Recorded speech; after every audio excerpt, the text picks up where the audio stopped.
Good afternoon, everybody. Welcome, freaking welcome, man. We are back, and when I say we're back, man. What's up, Wednesdays? Yo, yo, yo. I'm so excited today. I'm going to bring on my partner. Here she is right about there. There she is. Erica delgrosso is in the house. What's up? I'm excited, Erica. Me too. You know what I'm more excited about? Is What's that? I've decided to rebuild the studio. Oh yeah? Yeah, I can't do it in my garage anymore. Is it hot? It's hot. It's 110 degrees out there. Out there, it's 110 degrees. I've got a fan right here that it's like one of them little stupid swamp coolers. I've been pouring ice in it to try to cool off. Oh jeez. It's nuts, man. But you know what? This is the last time you're going to see me in the garage. I have decided to bring it back, baby. What's up Wednesdays? Every Wednesday, we're going to rebuild and rebrand. The reason we're rebuilding and rebranding, I think we all know. Somebody's been attacking the good old NPRCTV live. You know, they attacked it and it's gone and it's still there, but it's going to be leaving soon. So the cool thing about it, Erica, we are almost to 900 followers in a week and a half. That's pretty good. That's awesome. Yeah, I'm pretty excited. You know what I mean? It sucks that we have to rebuild, but it is what it is, right? Yeah, but the people that are on your new page are people that support you and want to be there. Correct. That's the cool thing about it. I love what you just said. The people that are the people that are coming in now, it's the people that support. Well, let's back out there a little bit. There's a few people in there that that shouldn't be there, but they're there, and we've had a talk, but they're there for the right reason. So it's going to be good. Absolutely. Yeah, turn on those notifications, just like Wendy said. PTW, she's actually working right now. Don't forget, we are going to be changing the name of NPRC TV in November. Right after the Clash of the Titans, I am changing the name. I'm rebranding. I'm not going to rebrand. Well, yes, I am going to rebrand. I'm rebranding. New logos, new everything coming up in right after. What's up, Tony Trick? Coming up right after the Clash of the Titans when we go on our break. Because we're going to have a nice little break, Erica, between the Clash and January 1st. Yeah, we are. I'm excited. September 1st is like right around the corner. For a little bit. Huh? Take it easy for a little bit. Yeah, we'll have a good time. I actually, you know what's crazy is I'm going to have me some downtime after the. Listen, I'm going to squirrel around a little bit, Erica. Listen, Erica and me, the whole crew, we've been talking. Have you guys seen the news? Cavetown Meltdown is turning into another Atmore race. It's crazy. And I'm going to say the word Atmore. There's Anthony. Hi, honey. Go to work, Anthony. This race, guys, if you are not ready to come and have a good time, the Cavetown Meltdown, I'm seeing people just register, it's starting to really get big again. I wait a second. I said again. It's starting to get bigger than what it was, day by day, minute by minute, hour by hour. And I'm excited to hang with those guys. You know, Alex Morales and Nate Cheveria invited me down, and now they've invited Erica and me down. So it's going to be a great time. We'll be sitting in Cavetown Meltdown. You know, Erica, one thing that I do.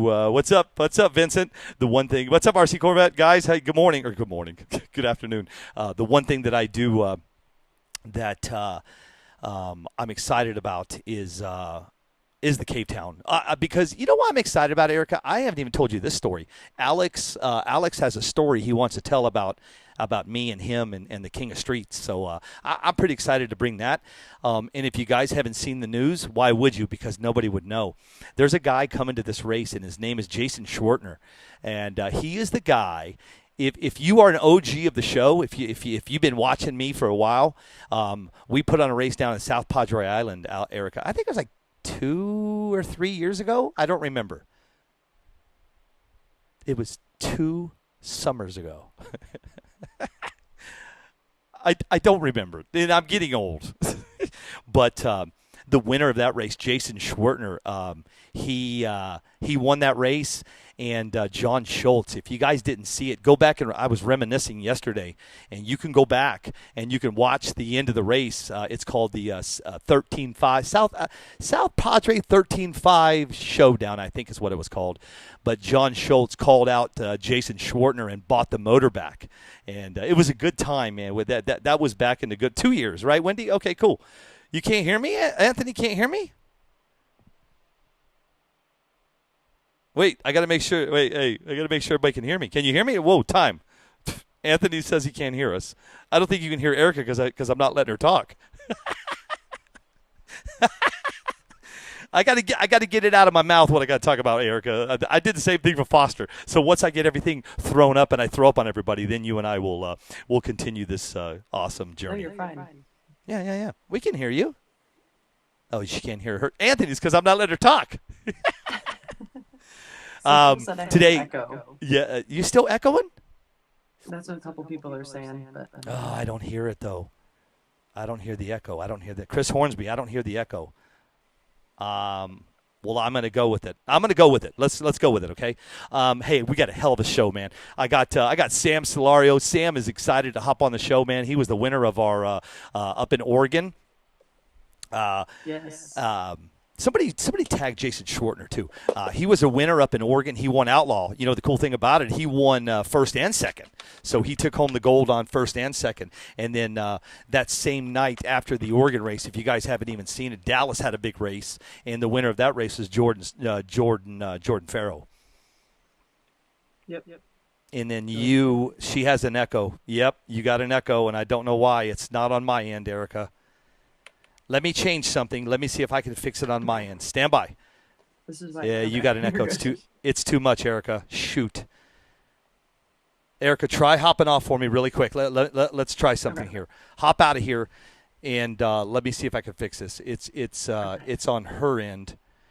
We tried to fix the echo when she started getting in, guys. I apologize. I don't know why she's got that echo. It's coming out of her ears, but it's not on my end. I just checked. Alex Morales, good job, dude. Thank you. Am I echoey? Let me make sure I'm not an echo guy. Make sure I'm not echoing, and then I'm going to continue without her, and we'll just go. Hopefully I can bring her back. Erica, you might have to come in old school with me. Let me make sure I'm not echoing before I go any further, guys. Give me a thumbs up. Somebody say, yay, I'm not echoing, and then we'll start this party. No, you're clear. Thanks, Bailey. Okay, so listen, I got we've got Sam Celario, we've got Tatum Bautista. Man, Tatum Bautista won the bracket race. If you guys don't know this, Tatum was telling me the story. He won over in Hawaii a while back, and he won a big race over there doing the bracket.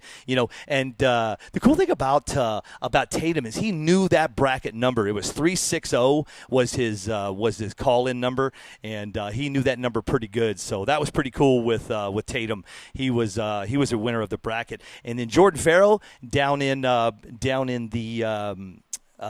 Dallas. And I want to make sure I do this before we go any further and we start bringing everybody on, because I have to. We've got to give shout outs to everybody that won down in Michigan, and I'll tell you why. There's so many of them, because they got rained out. So I just couldn't bring everybody on. I'm two things. I don't have enough time. I'm still got some stuff I got to do this afternoon, and that's just way too many people. So I want to make sure that we get them their props to everybody that won. I got to find it. Give me just a second here. Boom. I got to find it though. Oh boy. Yeah, there we go. I got to find it. I'm going to bring Erica back in just a minute. Hopefully she can fix something on her end. I got to find those winners. Hang on, guys. Here we go, right here.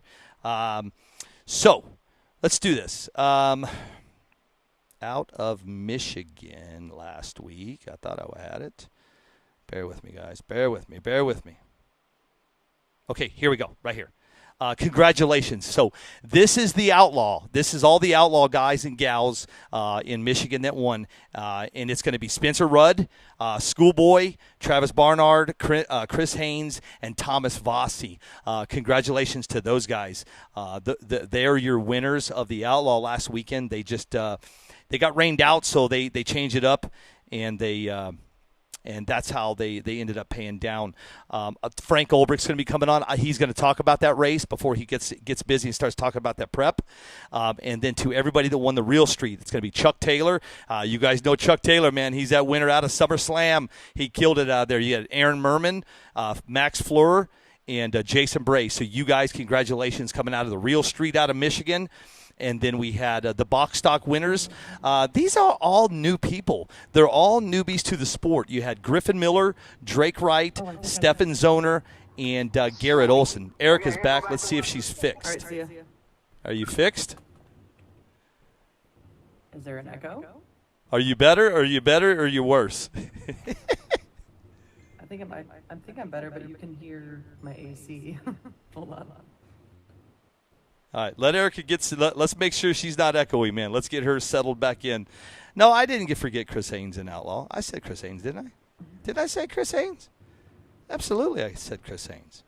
If I didn't say Chris Haynes, it's not on my list. Stand by. My wife's like, nope, you're still echoing. You're still echoing over there. What the heck? Hey, bring it in old school. Get some AirPods or get some headphones and just come in that way. Okay.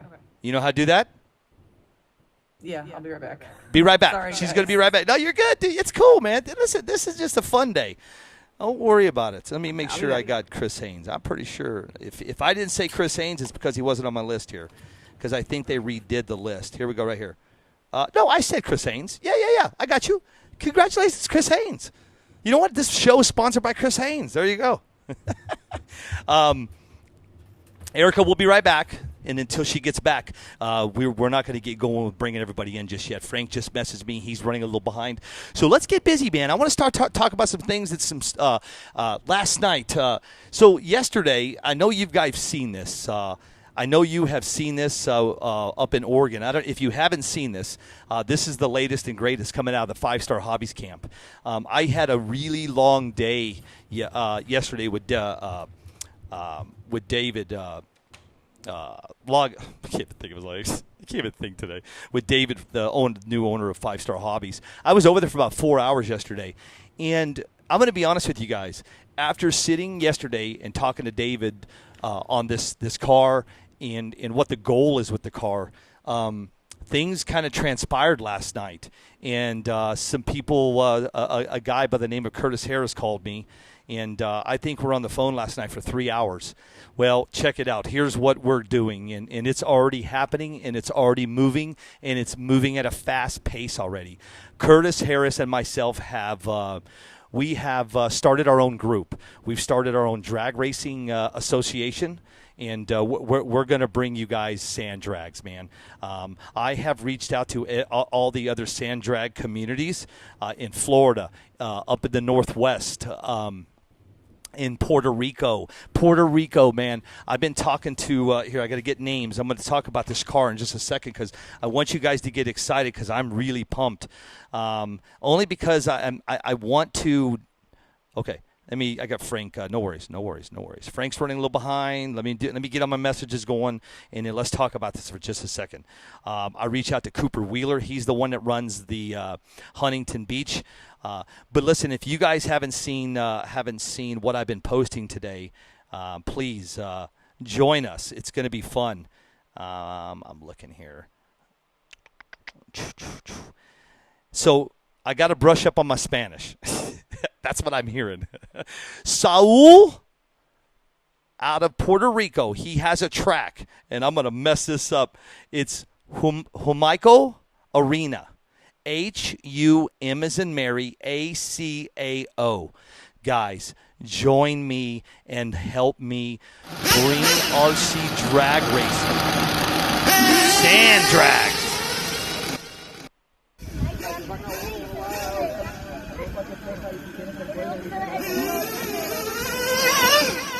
Wow, look at that, man. How cool is that, guys? I'm getting pretty hot and heavy with this thing. And if you guys want to join us, the name of our group, you ready? It's here, hang on a second. Let me make sure I get this right. Yeah. Hey, Luis, thank you, brother. Thank you. So listen, I've been talking to Saul all day, and he is absolutely pumped. that we are starting to talk about this. Chris Hardison, some sand drag here in Oklahoma. Dude, light it up, man, because we're getting hot and heavy with the sand drags. RC Sand Drags is coming in hot. The name of our group is Radio Control Sand Drag Association, RCSDA. RCSDA. My logos are being made for the new channel, and I'm telling you guys, man, saludos, Roy Gonzalez, thank you, Jorge Lazado, Luis Medina. I'm telling you, man, everybody out of Saul Alamo, thank you. There you go, thank you, Saul Alamo. Join that group out of Puerto Rico. Join all these sand drag groups, because I'm telling you guys, when I say the word we, me and Erica are going to bring Sand Dragon to your station, to your iPads, to your everything. Erica, are you back? Can you hear me? We can hear you. Are you echoey? Let me make sure you're not echoey. That actually sounds better than your mics. Oh, does it? Yeah, it does. All right, make sure she's not. Is she? Make sure Dallas needs sand, dude. RC Corvette. I'm telling you guys, I'm gonna take RC Sand Drag to the top. Join me. Okay, so let's talk about this car, Erica. Let me talk about this car really quick. Go ahead. I don't think you're echoing. Nobody's complaining, so I think we're good. Look at this. So this is the new conversion kit from 5-Star Hobbies, 5starhobbies.com. You're still echoing. Damn it. Why are you echoing? It's not me. I don't know. Anthony should be home in a minute, so when he gets home, I'll have to fix it. Yeah. I don't know. Everybody wants one. Jay Joseph. I know you got a lot of sand. 5starhobbies.com. Now, these are not up. You cannot buy them yet. His goal is to do a pre-order, but look at this thing. Look how beautiful this thing is. It's absolutely awesome. So this is going to be a conversion kit. So what you do is you take, you can buy the 5-Star Hobbies. Look at this. He's got the two reef servos in the front, micro servos is what he is your steering. It's the same thing that they do on the 5-Star Hobbies Fury. So cool, man. But I got word today. This conversion kit's going to cost you $299, and then all you got to do is buy a builder's kit from Team Associated. Look at that wheelie bar. It's just amazing. It's absolutely cool. Look at these tires. Look at this. Wow. Just super cool. I'm excited. Erica, what have you done to my Erica, I don't know what you're doing over there. I think Erica's trying something different that we've never done before. Erica, you got to get out of the room. Oh, my gosh. Hey, man, I'm with you, Colin. I've been talking to Colin Branch all day. My phone has been absolutely crazy. When I announced this, and I announced that Curtis Harris is joining me, we're going to actually have a committee. We're going to have a committee. I'm going to invite Puerto Rico to be on the committee. I'm going to invite a couple other people to be on the committee, and we're going to do exactly what you guys did with NPRC. You guys took NPRC, and you had a vision. Well, guess what? These guys already have the vision, but we're going to take the vision that they have to the top, and that's my goal. I'm telling you, I'm on fire with this thing, and I'm excited. I'm telling you, everybody's kind of asking me, what made you decide to do this, and why are you getting into this, and what's your reasoning? Well, I'll tell you what. I'll tell you what my reasoning is, man. I'll be honest with you guys. I've been playing in the sand since I've been 6 years old. My dad took me to the sand dunes when I was just a kid. This is back in the day when they had the three-wheelers and the balloon tires and stuff. So I grew up in the sand, and you have to understand something. Sand dunes for me is only 2 hours. My kids grew up at the sand dunes. I've been kind of, I'll be honest with you, as you get older, you don't go to the sand dunes as much as you have. But we're all going back to the sand dunes, and I'm going to tell you my goal. I'm going to tell you what I'm going to do. I don't know if it's going to work because I have to go talk to the BLM. I'm going to shoot down to the BLM right after the Bureau of Land Management is the ones that make the decisions. If you guys know anything about sand dunes, you've heard a name by the name of Glamis. Glamis is the mega of sand dunes.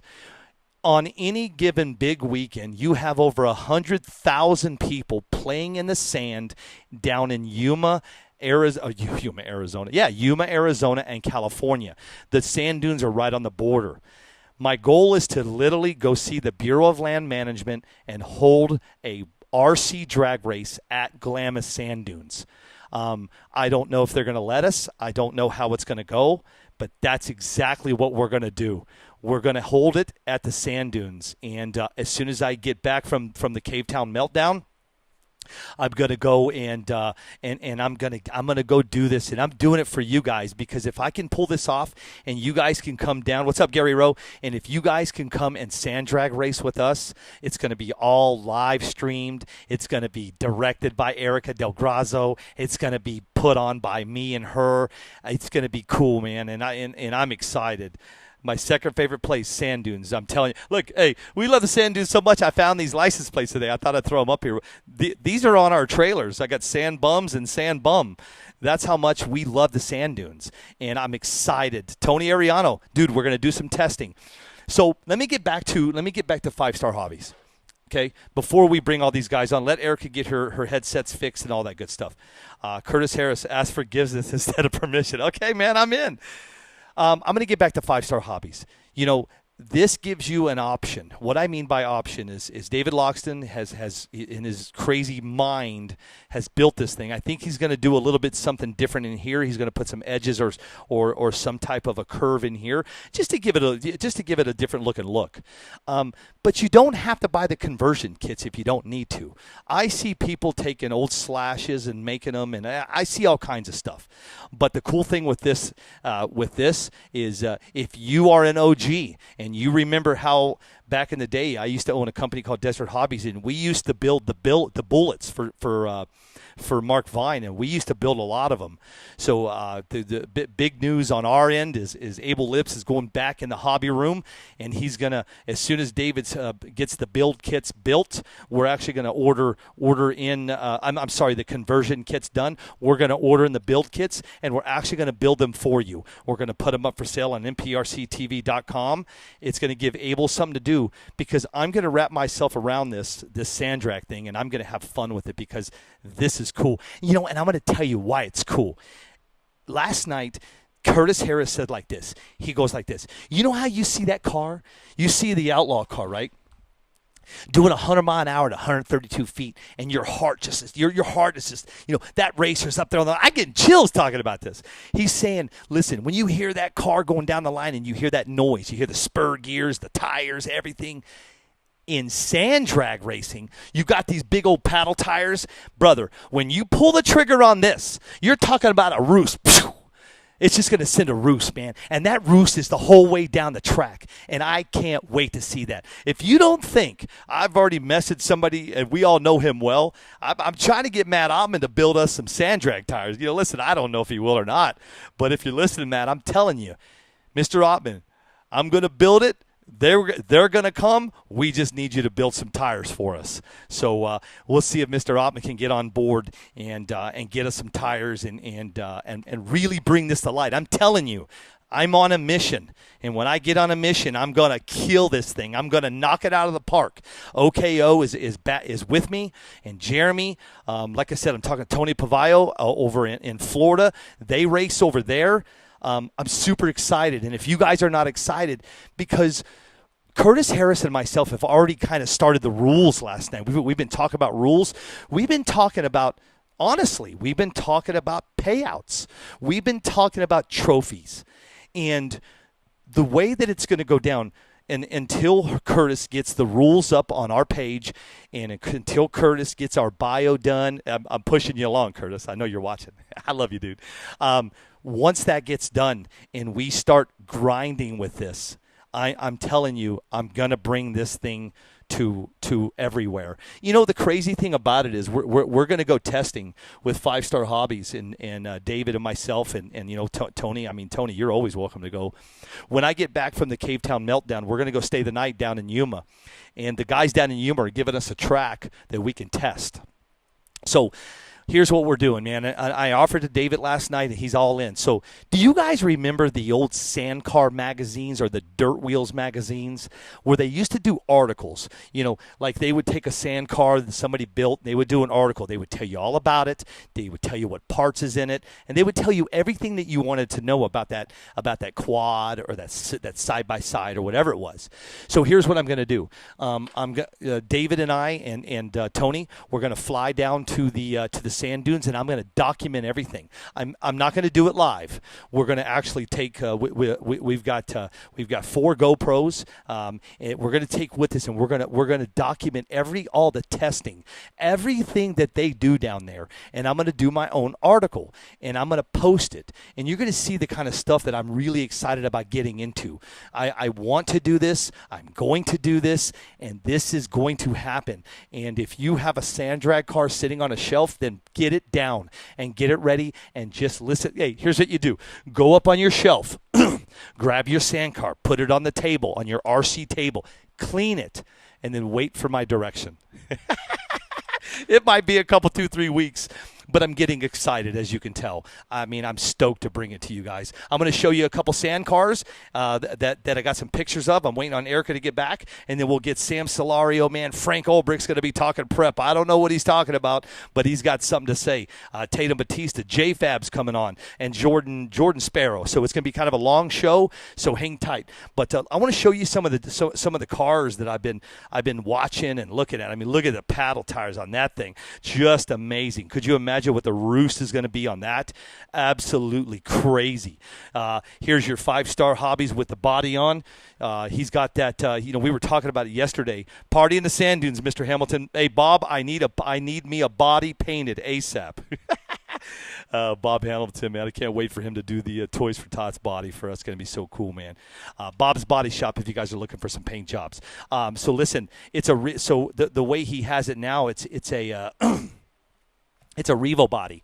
I don't know what we're going to do about bodies. That's the only problem, Dan Brucati. Somebody tag Dan Brucati. I don't know what we're going to do about bodies because they got to be a little slimmer and they got to be a little longer. This is a 16-inch wheelbase. It's running 2 Reef servos, micro servos. With it, you can run the 5-star hobby transmission, or you can run the team associated.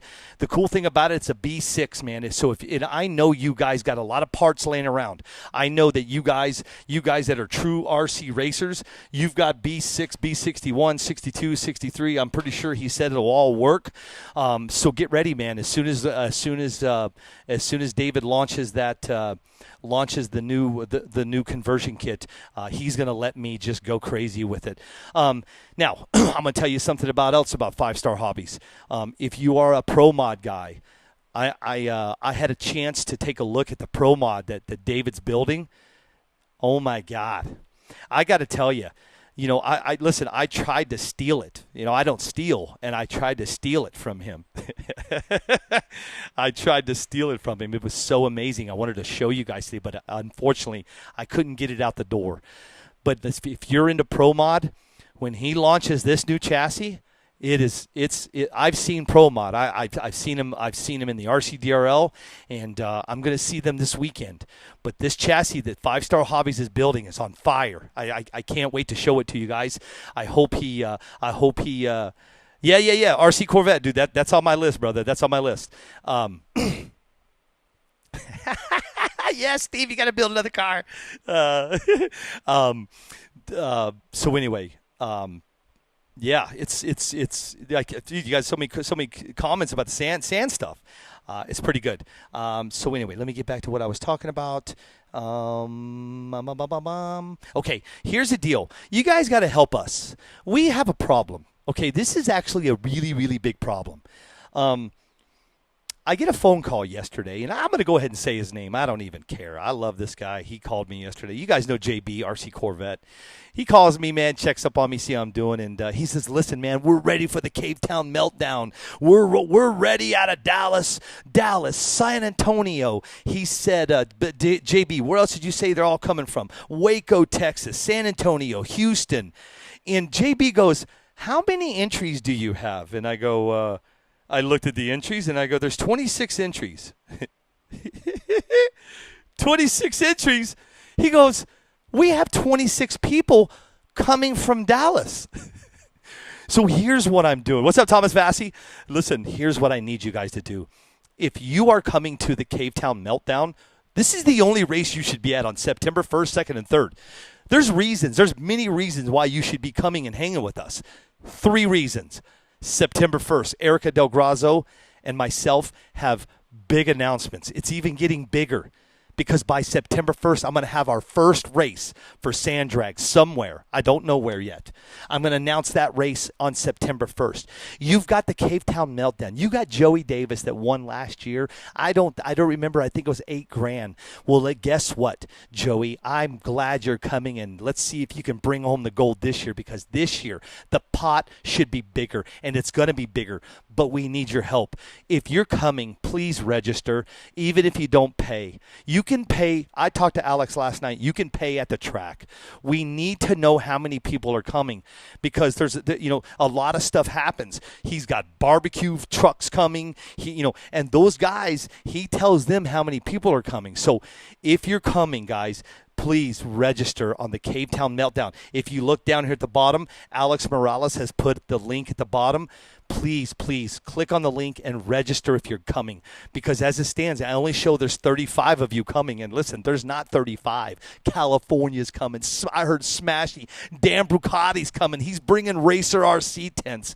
5-Star Hobbies is coming. I don't think David Loxton's going to make it. Frank Greer and Tony Ariano. Mark Vine's going to make it. Not going to make it. I think he's going to Ohio with Sarah. Hey, family first. Agreed. I don't think Eric is going to make it back on with us. Eric, are you going to make it back on?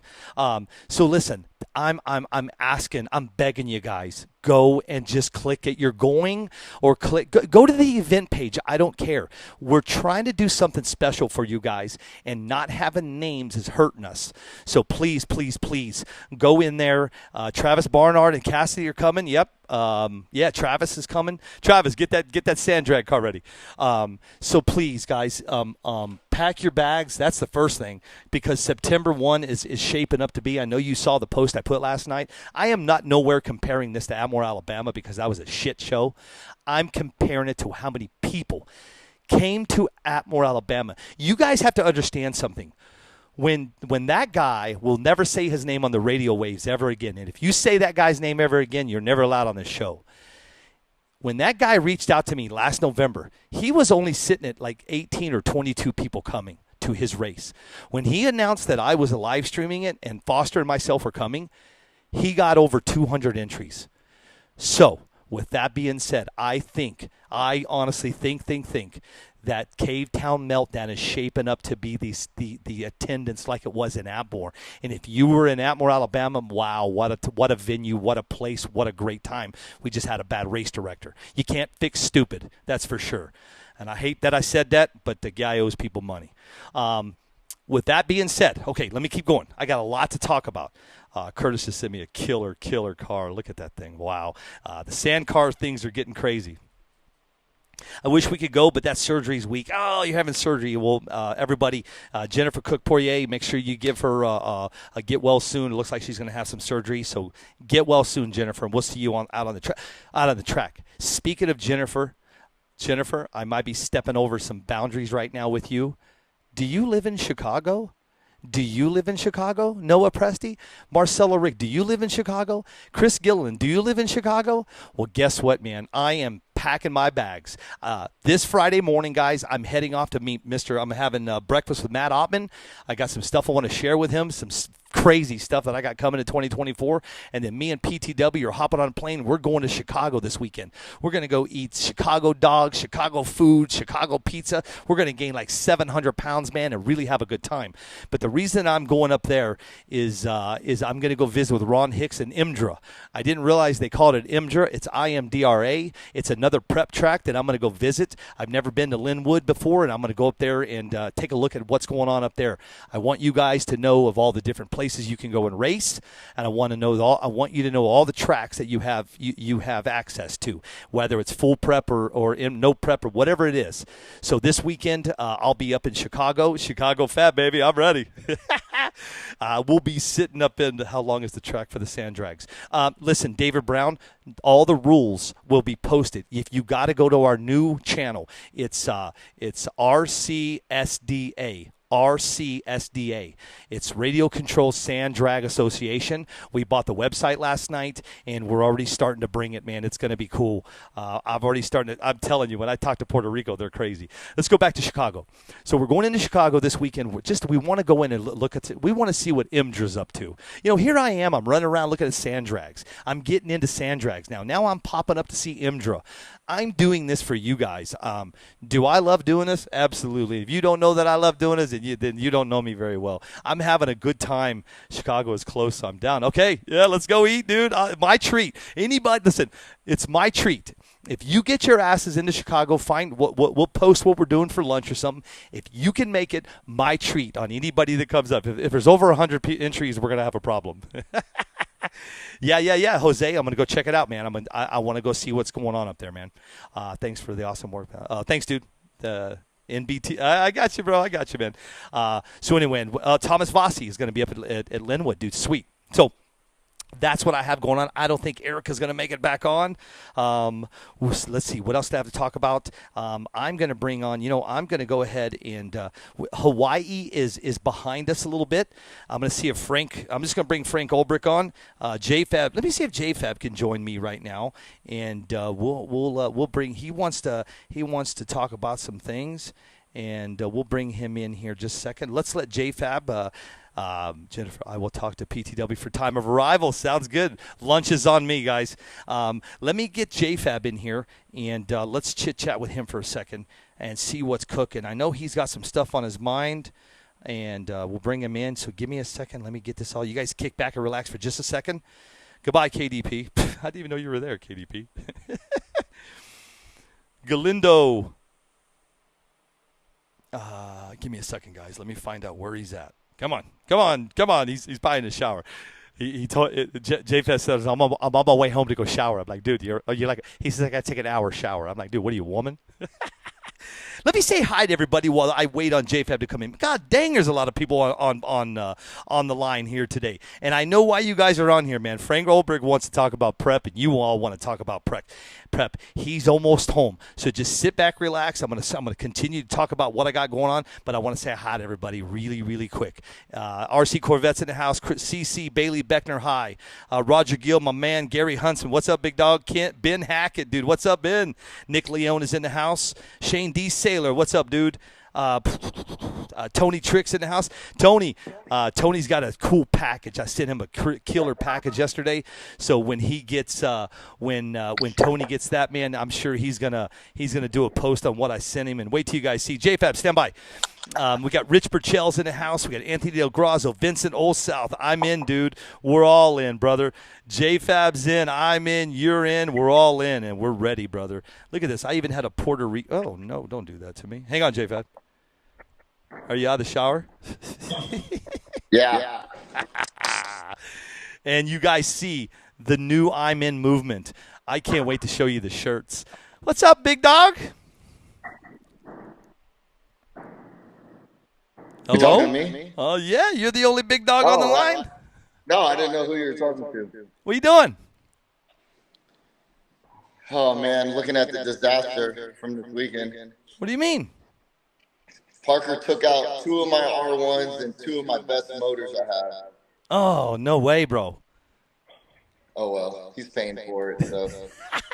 Hey, Parker's a big dude. Hey, just take Parker, put him out in a street fight, dude. He'll win. Look, just because Parker's big doesn't mean that I can't take him down. Here we go. Park, get him. Talk to me, man. How was the race this weekend? Man, it was really good. Had a lot of fun. I think we had a lot of good people that were interested in just having a really good time. I think I mentioned it. If anyone watched my live, I was already pumped that Jordon, Farrow had. Literally, Jordon drives up while I'm calling everyone to the driver's meeting. I mean, right at 7 o'clock. And he was like, "Man, did I make it in time?" I'm like, "Man, I'm about to do driver's meeting right now." Man, I have a lot of echo. Gosh. I don't know why. I can't figure out why. I cannot figure out why this echo is here, dude. It's not. I don't know. It's every time I bring in a remote guest, dude. Should I put my earpods on? I don't know why. Dude, listen to me. I do this all the time, man. I don't know why it's echoing. I think it's because we're bringing in different people here. Let me see if I can fix it really quickly. Give me just a second. Stand by. No, man, we're good. Everything's good on my end, bro. I don't know if it's the. Oh well. Yeah, just go with it for now. If people continue about the echo, dude, we'll have to cut you off. But go for it. So yeah, like I said, I was really pumped. I saw Jordon there. The dude's a trooper. He literally drove from Michigan straight through all the way to us, which I thought was really awesome. And I think it really accounted to what people thought I was going to do at the race, and they thought that they were going to have a good time. Let me turn this off. I thought something was pretty cool in the driver's meeting. Like I said, I got a lot of people that gave us stuff, right? So we did a little thing like throw the farthest, flew the farthest. We're getting get stuck bottles. They gave us 10 of them. And then I got a battery from Marcus at Empire Batteries. I always want to say Empire Records. And then from Knuckle Up. And I gave the 2 batteries to the 2 people that had the most rattiest looking battery. So if you could bring up a battery that looks the craziest, I gave them a battery. Jordon took a GFRP shirt, so he can deal with that with 5-star. Thought that was funny. Yeah. I started just throwing GFRP shirts at people. They kept throwing them at me but I knew who I was throwing. People with, sponsored by different chassis and stuff. So it was pretty funny. But I think we had a good time. People were laughing. Not to my knowledge, anybody left mad, maybe because of like a decision or anything that happened. There was something that happened in the race that still bothers me to right now, and I don't know like how long it's going to take to go away, but I was really mad about it. But I think it just goes, everyone's mad about the prep situation.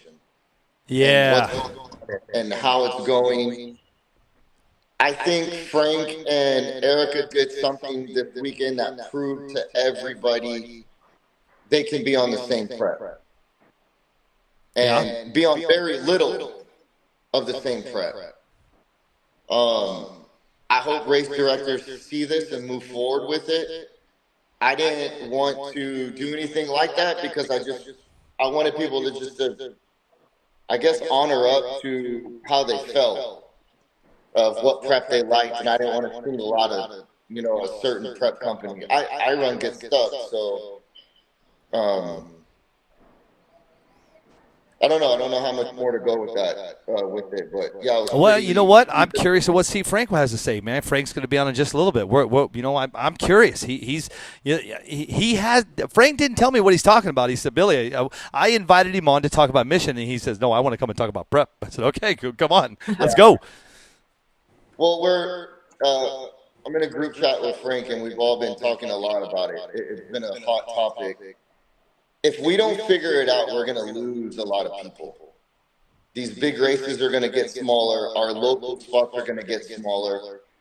I was going to tell you what happened in my race. And yeah, go. Yeah, go. I think a lot of people already know. They probably watched Jay's live. Joseph. So I thought I was going to do 2 grooves just to kind of make it more equal. And within like maybe 45 minutes, the line just didn't come around quick enough, and we only had maybe another hour and a half of testing. So let's just forget it. Let's do 1 lane, 1 groove. Everyone started going to 1 groove. The left lane started developing faster than the right lane. It was the really good lane. People were going fast in it. So I stopped it. And I think I ran like 15 people through the right lane. The right lane caught up, and we started going, no problem. Everything was good. First round, people were going fast in the left lane. The first and second. Some people in my group say that in the third or the fourth, I think it was the second or the third. It's like someone took a light switch and turned it off in the second lane. And me, Henry, and Jay went and felt the prep. And it literally felt like someone put oil on their tires and ran down the road.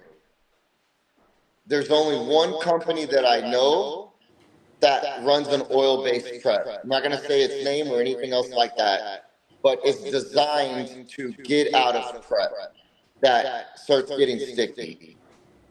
And I'm hoping that the person that did it just really didn't know what they were doing or how much to put on it. I started doing research on it. I started finding guys saying that they just put a Q-tip and a little mohawk on it, you know, on the tire to get off of it. But then they're saying that the person behind them, good luck. Because it's oil. It's an oil-based prep.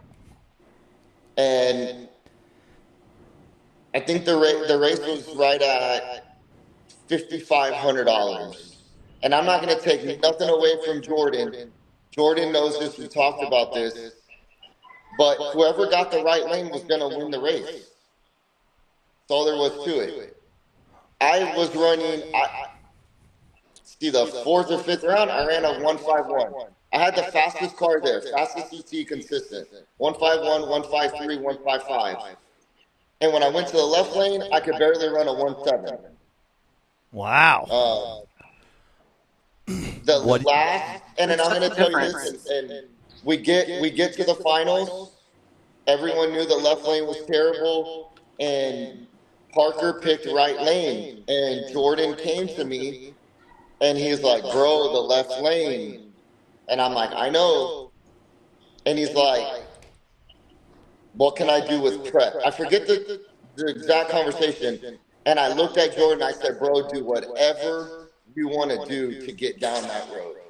I don't care if you put 2 bottles of prep on the tire, go for it. You're in the finals, no one's going behind you. We know what the left lane's bad. Do whatever you need to do.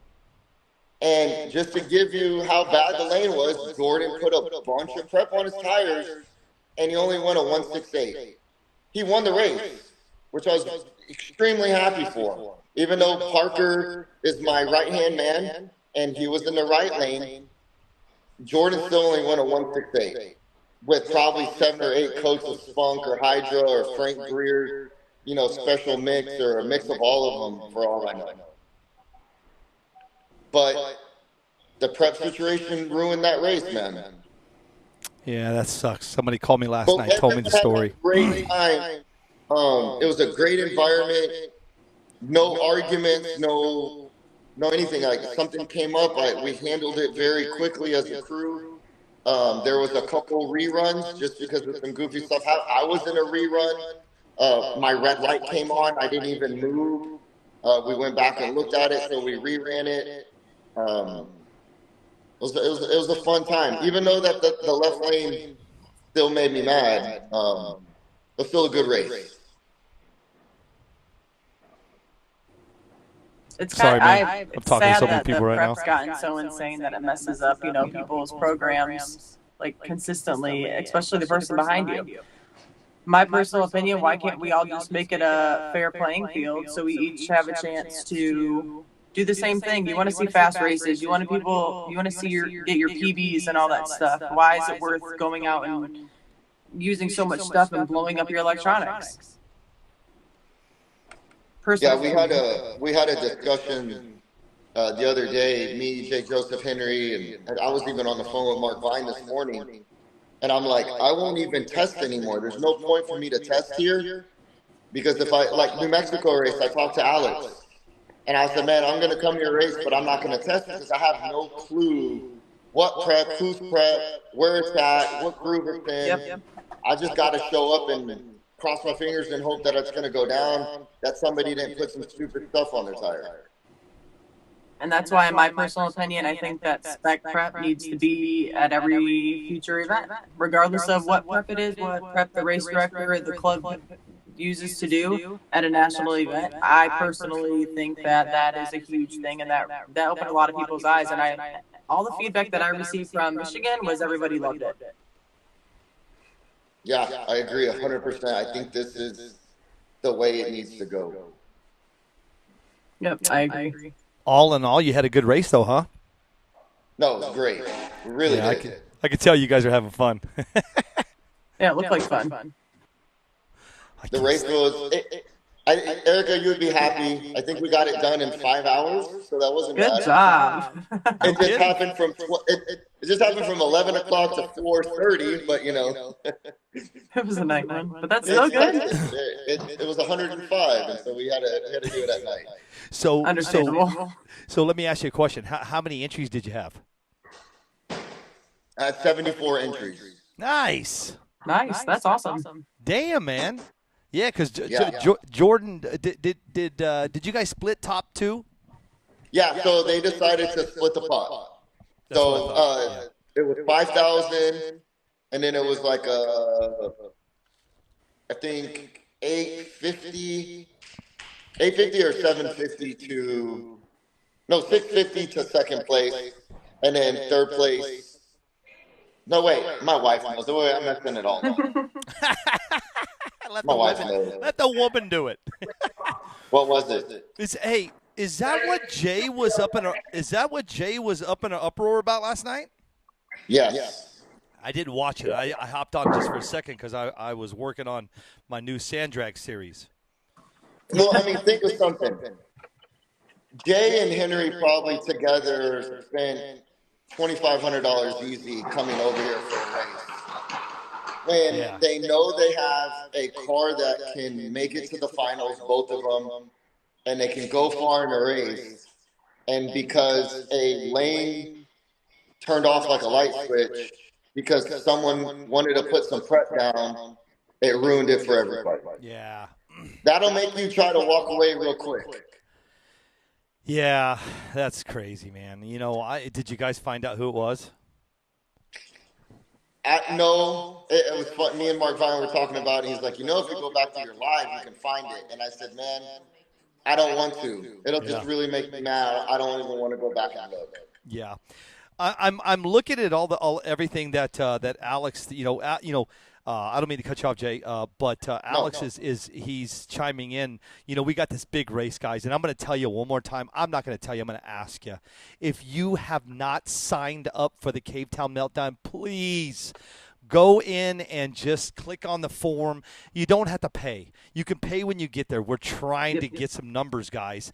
But Alex is talking about what's going to happen at his race. So, I wasn't even thinking I should have Alex on, but I got so many people coming on, dude. It's going to be all night. Yeah.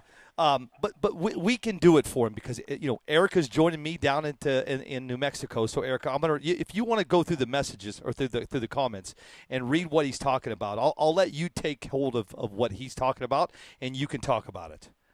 Okay.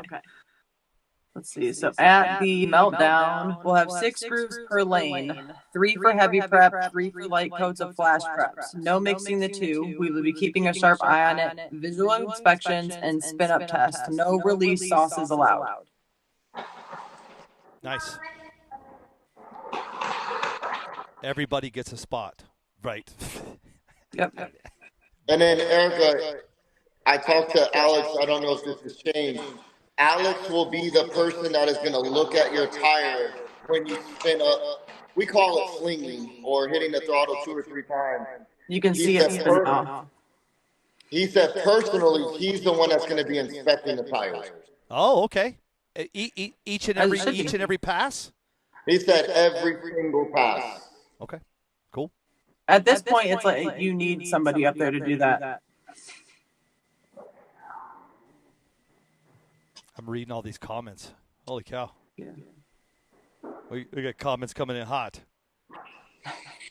Coming in hot. Yeah, Henry Tabios flew all the way in from Florida, geez, Hawaii. I'll tell you what he said. I was a little distraught, but I'm not letting it get to me. But I agree. We need to fix this prep situation. I spend way too much time flying and racing and only get messed around over. I'm not going to say that word. Only get messed around. Stupid prep ruining a lane. Agreed, Henry. Get paddle tires, sir, because we're going to go sand drag racing. No prep. Hey, no prep, no problem. That's my new saying. No prep, no problem.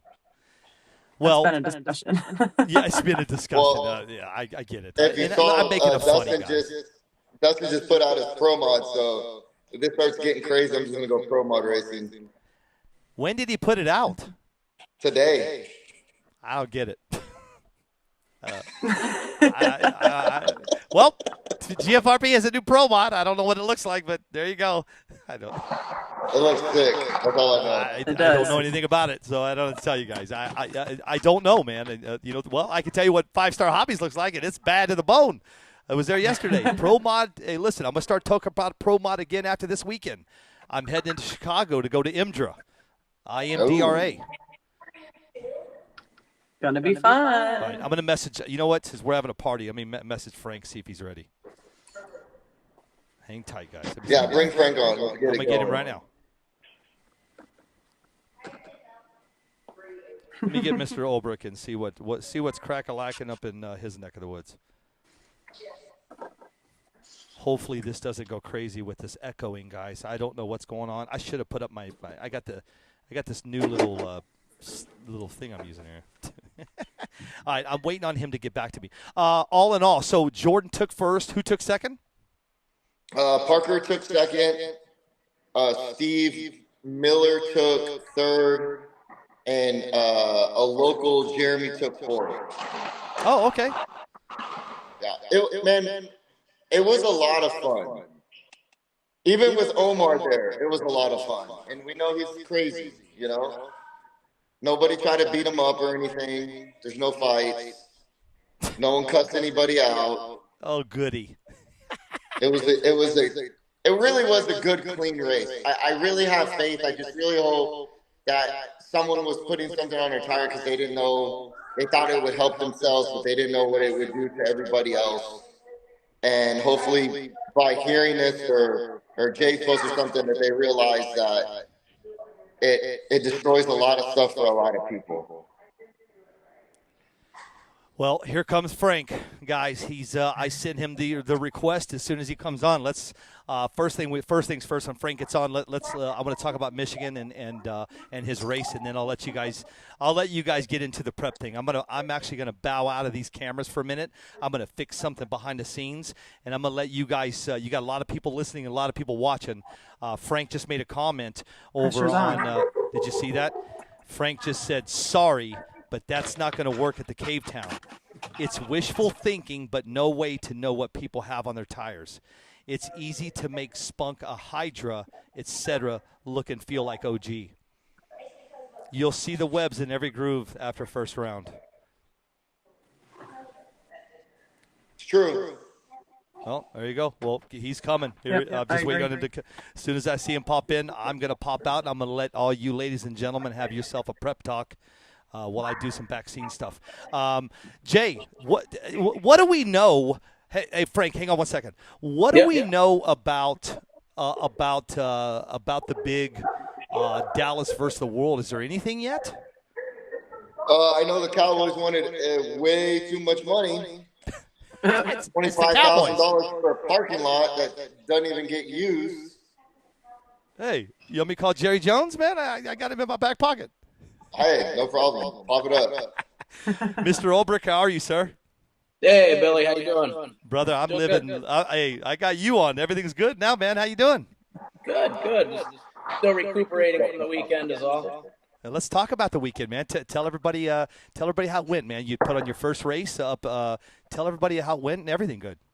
It went good. I mean, we had all the right people in place to make it go smooth, you know, with Erica and the 419 crew, and we had Jamie and Blake from Kentucky, some locals that gave us a hand with tech as well, setting up the track. When you got people in place like that, it's going to be a successful event, you know. Yep. That's more experience than any other group at NPRC has, so it's bound to be a successful event. That rain came in though, huh? Yeah, that's unfortunate. It wasn't on the radar at all until Friday after we started racing. Oh, no kidding. So Erica did a fantastic job adjusting the schedule and trying to get as much racing in as possible. Thanks. Appreciate it. We were going to try to give everybody a break to enjoy the festivities going on around the race, but we canceled that and just pushed forward with the race to get as much done as possible. The box, I noticed that you guys ran that box stock class. Now, were you able to do what you said? You were going to bring somebody out of the audience or some kids or something? Yeah. Oh, okay. I didn't get to see it. I didn't get to see it, man. Sorry. When the race got written out, we were standing around near the tech table trying to figure out what the hell we were going to do with those ADR10s, and we seen all the kids still standing around, waiting to race. They were pretty excited for it, throughout the whole day. We even had one kid that came up early on when we first had the drivers meeting for the race at like 10 a.m. And he's like, "Hey, I'm here for the drivers meeting. I'm ready." And Lindsay and Erica had to tell the kid that, the DR10 race isn't going to be until about 5 o'clock, so hang out, buddy. This kid hung around the whole day, just chomping at the bit, to see if his name was going to get called. And the coolest thing was that kid's name did get called, and he won the race. Nice. Yeah, he was so excited. What was his name, Frank? Leo. I forget his last name. Okay. I think I have it in my notes, man. Let me take a look so we. But no, his dad contacted us already, asked where he could go race local. So that's successful to me. That's what we aim to do. We tried to get some kids involved with the local scene. And that somehow, I don't know how, but needs to be done at more races. That was the coolest thing I've ever seen. But yeah, it was just phenomenal. The whole event was really good. All the racers that showed up, I think we had like 140 some entries on a weekday. Damn, man, really? So that's between Box Rock, Outlaw, and Real Street. Yep. So what? That's 147 entries, bro. That's great. It was really cool. Yep. Yeah, that's amazing, man. Yeah. So and normally, I'm not a big fan of having races at like events like motorsports parks, and I try to just like keep events RC related. Like when we go to a big race and it's at like a motorplex or something, nobody really cares about that. They just want to go and race usually. But I did this. I was asked by Tom Bailey, and I know he puts on a A1 show, whatever he does. So we went along with it, and originally thought it would be maybe a local event, but the response we got from all the racers was really cool. A lot of people were very excited to try a spec prep. That went better than I could have ever imagined. I thought there'd be hang-ups and tech with it. I thought racers would have issues with it. We did make a couple adjustments. We were flexible Thursday in practice. We were getting racer input, and if anything the racers thought we needed to change, we adapted and changed it. We threw out some car stands for people to set their cars on. And, nobody really complained about it, but I heard some mumblings in the pits about people wishing they could get their tires hotter than their battery heat guns. So we brought in 2 generators and had an electric heat gun in each pit in case someone wanted to fry their tires before heading to the line. So we gave the racers all the options they needed to be happy. I was going to say, I mean, at least you heard them complaining and you came in and fixed it. So that's cool. And we plan to be adjustable on that because it's the first time anyone's ever done anything like that.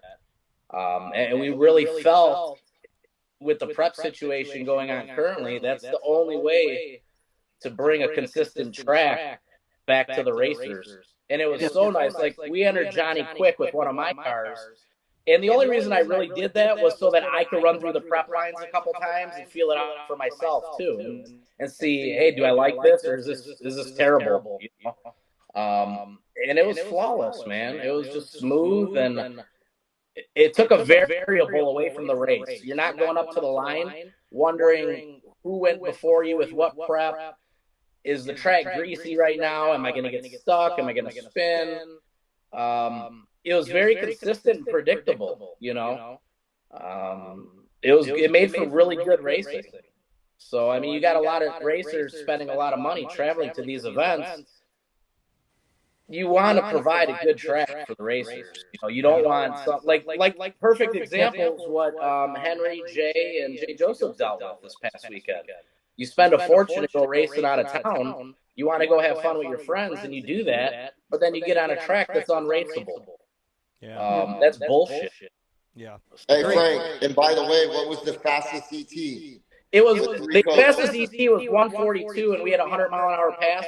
And this track was going uphill probably 7 or 8 degrees. Yes. So this was a 130 track at over 100 all day long. Really? With 3/4 the power in the cars. So it's fast. There's no argument. That's probably the fastest track can provide racers. With consistency. I agree 100%. How can you beat that? How can you argue that? The only arguments I see there is some of these prep companies. I mean, they got to look at what's going on, and a lot of them are just making preps now to mask the issue that we have with the thick preps. You know, like making preps that purposely release out of a 1/4 inch thick groove. You know, that's stupid to me. Kickstands on cars, like Mark. Nothing against Mark. Mark's the most innovative person in the NPRC, but a kickstand's not the answer. Fixing the track is the answer. And there's only one way to do that. I mean, you got two options. You can either have an open prep race that's fair for everybody. You know you're going into a shit show to begin with, so you expect it when you get there, right? Or you can have spec preps. Pick 1 or 2 spec preps. Let these prep companies send a promoter 5-10 bottles, and locals can test the prep to make sure it's going to be a good raceable prep for a whole event on its own. Because most of these preps are dependent on Get Stuck. Get Stuck's been around 2 years, and that's the most ran prep out there right now. So every track you're racing on has a Get Stuck base on. So, can I interrupt for 1 second? Yeah, go ahead. Just on the Get Stuck, I have breaking news about the Cavetown Meltdown. Breaking news. Woo! Breaking news as of 3 minutes ago. We are going to be doing a Get Stuck spec prep event. There you go.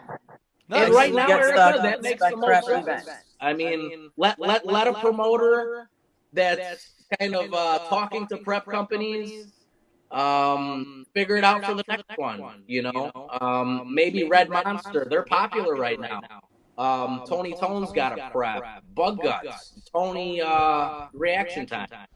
I can see in the future the spec prep working, and there'd be different spec preps for each event, and that's fine because you know what you got going in.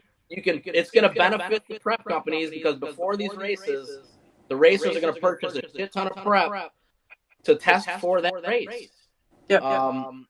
Think about it. I mean, NHRA doesn't let anybody making prep come and prep their surface before an event. Yeah, right. And they've got consistent tracks. And I hate to compare this to NHRA because it started off as street racing, flat white starts, and real street. But the issue that we've kind of accepted over the last year is bad with prep. And it's making for bad racing, and it's making racing with the hobby. Even racers' experience, I hear from every week, frustrated beyond belief. They don't want to do this. They would rather run dry tire. And that's an option too, but I don't think racers are ready for that yet. Maybe next year, club race level, I think Outlaws kind of evolved past club racing right now. Of course, you've got clubs with 10 or 15 top outlaw racers. They're going to run outlaw week. But in order to get new racers in, they need to be racing DR10s or real street cars. They don't need to be putting 4 coats of prep on their tires between rounds at a club race, you know. If you're an outlaw racer, go out and test with them, get your own groove on the side, and help the real street and box stop racers have a good time weekly. That's the only thing that's going to make this sustainable. A lot of racers are new to drag racing RC cars, They come from big scale or whatnot, which is a great transfer. They're all doing amazing. But a lot of people haven't seen the decline of different genres of RC. We've seen it in dirt oval. We've seen it in carpet oval. We've seen it in buggies, everything. Outlaw has turned into pro mod oval or mod buggy. It's not a good club race class. It's a premier class that box stock racers and real street racers should kind of aim for, you know, after they get some experience. It's the class that it's the epitome of drag racing RC. You know, everybody should aspire to be a top competitor in that class, but you don't start there. I mean, it's just going to frustrate the shit out of you and make people quit early. You know, so that rant I think was too bad. I kept it to T, but I've got some notes. And a lot of this, I know the spec prep is going to upset a lot of prep manufacturers temporarily, but you got to look at the big picture, and everybody's got to work together on this. You know, I know a lot of people have 20 to 50% prep sponsorships, and they're pushing their prep on Facebook and social media.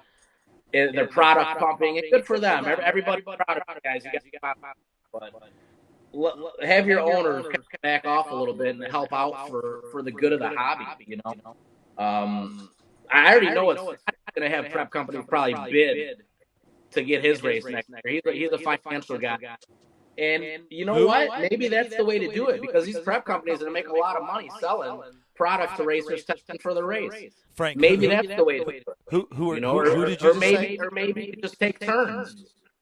Once the prep's proven that it could go through a whole event on its own and be successful. Yeah, guys, I know the echo's bad. I can't fix it, man. I'm turning down. I'm trying to keep it down. Frank, who did you say is going to farm it out next year? No, I didn't say anybody's going to farm it out. I said Scotty Ernest.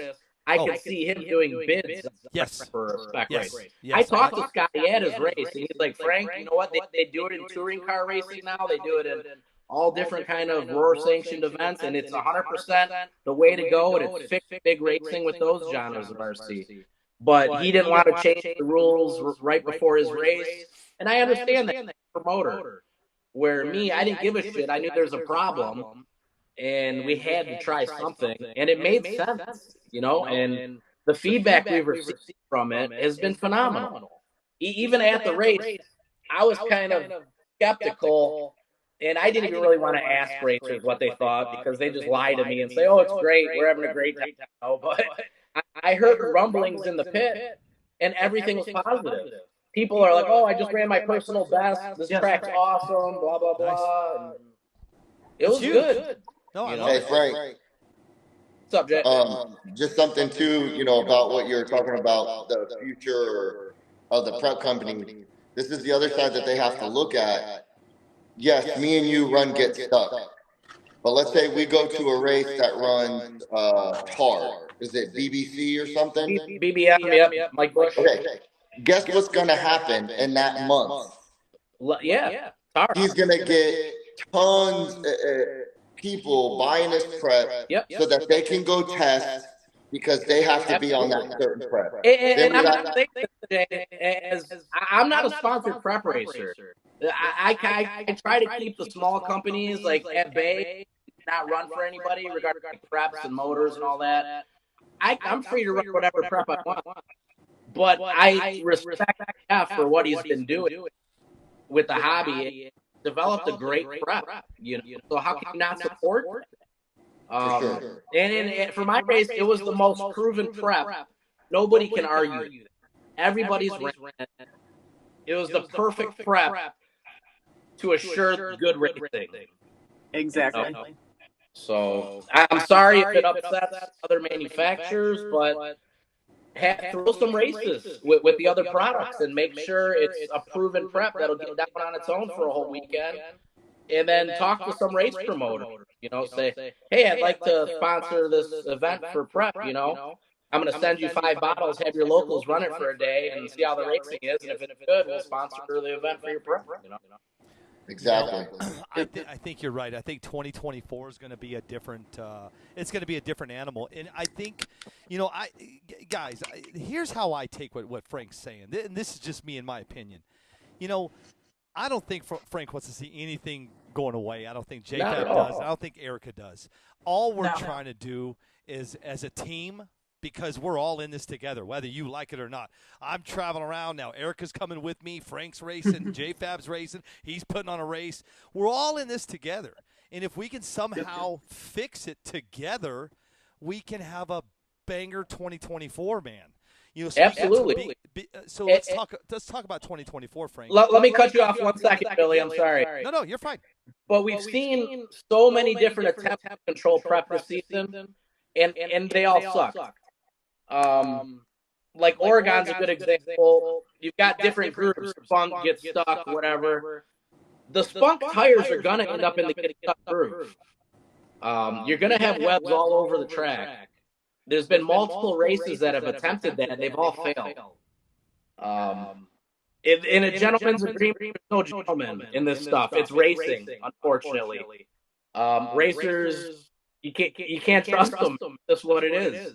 They're looking for every edge.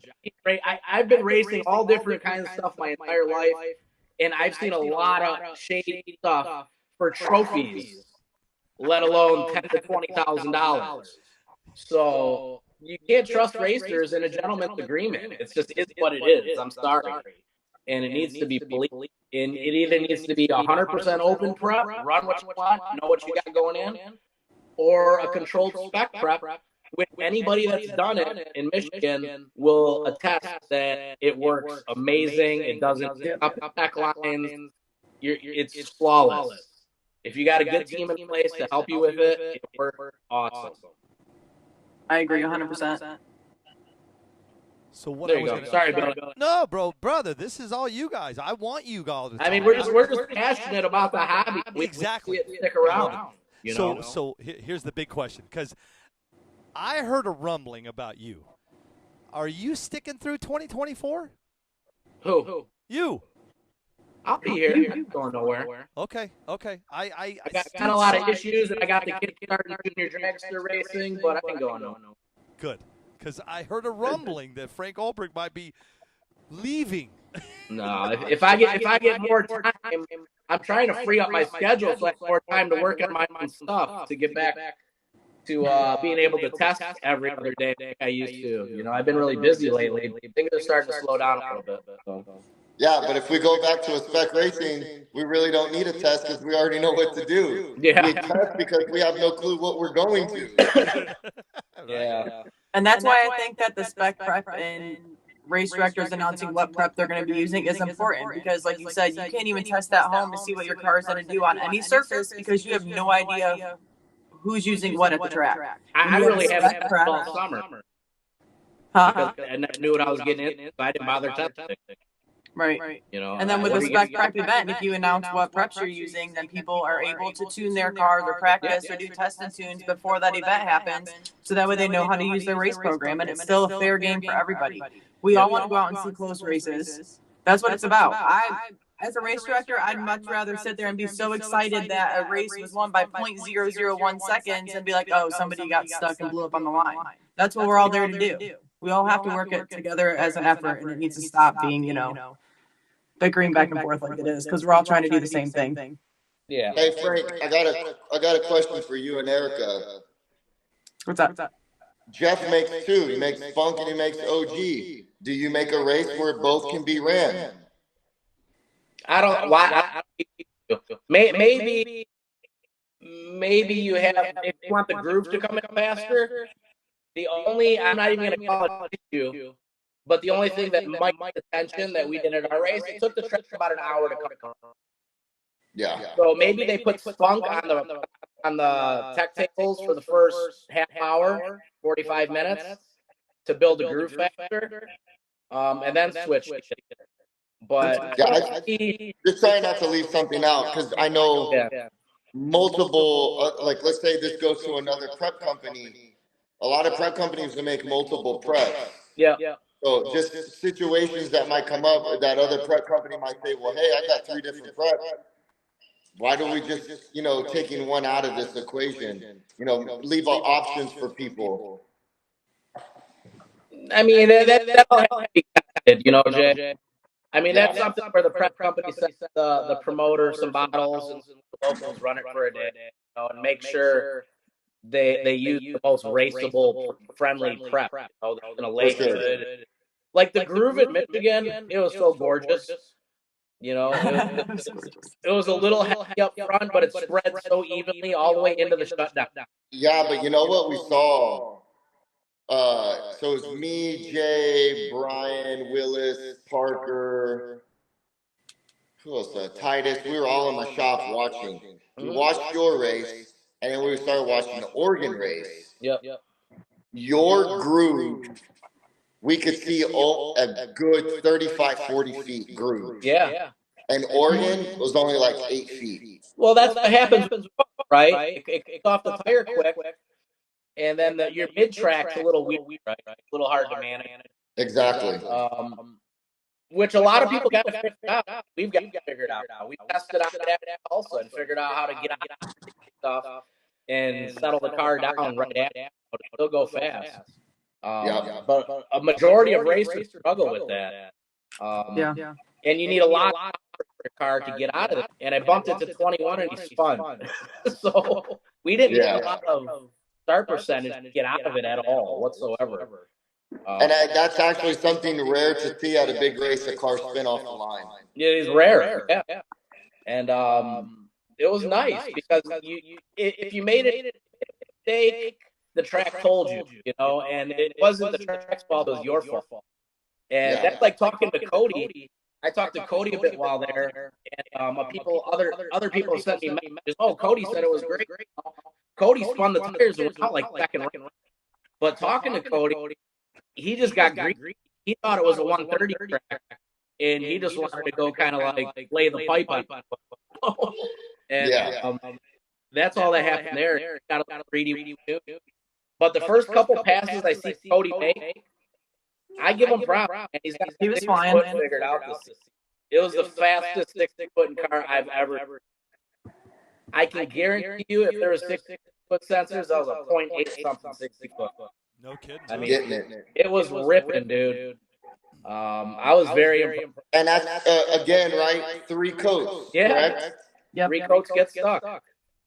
Come to Tech with Drive. It was phenomenal. The track had a couple little quirks, but we had what we had to work with. There was a little bump around foot in the right lane. It didn't affect too many cars because the right lane was a little less porous, so I think it had slightly more traction than the left lane, so it equaled out. But that wasn't a prep or anything. That was just the asphalt itself. But there was no issues. I mean, they were very close. So I don't know. Well, you guys got my two. We got a lot of work to do, Frank. I don't think so. Yeah, I think we know not you. I do. You?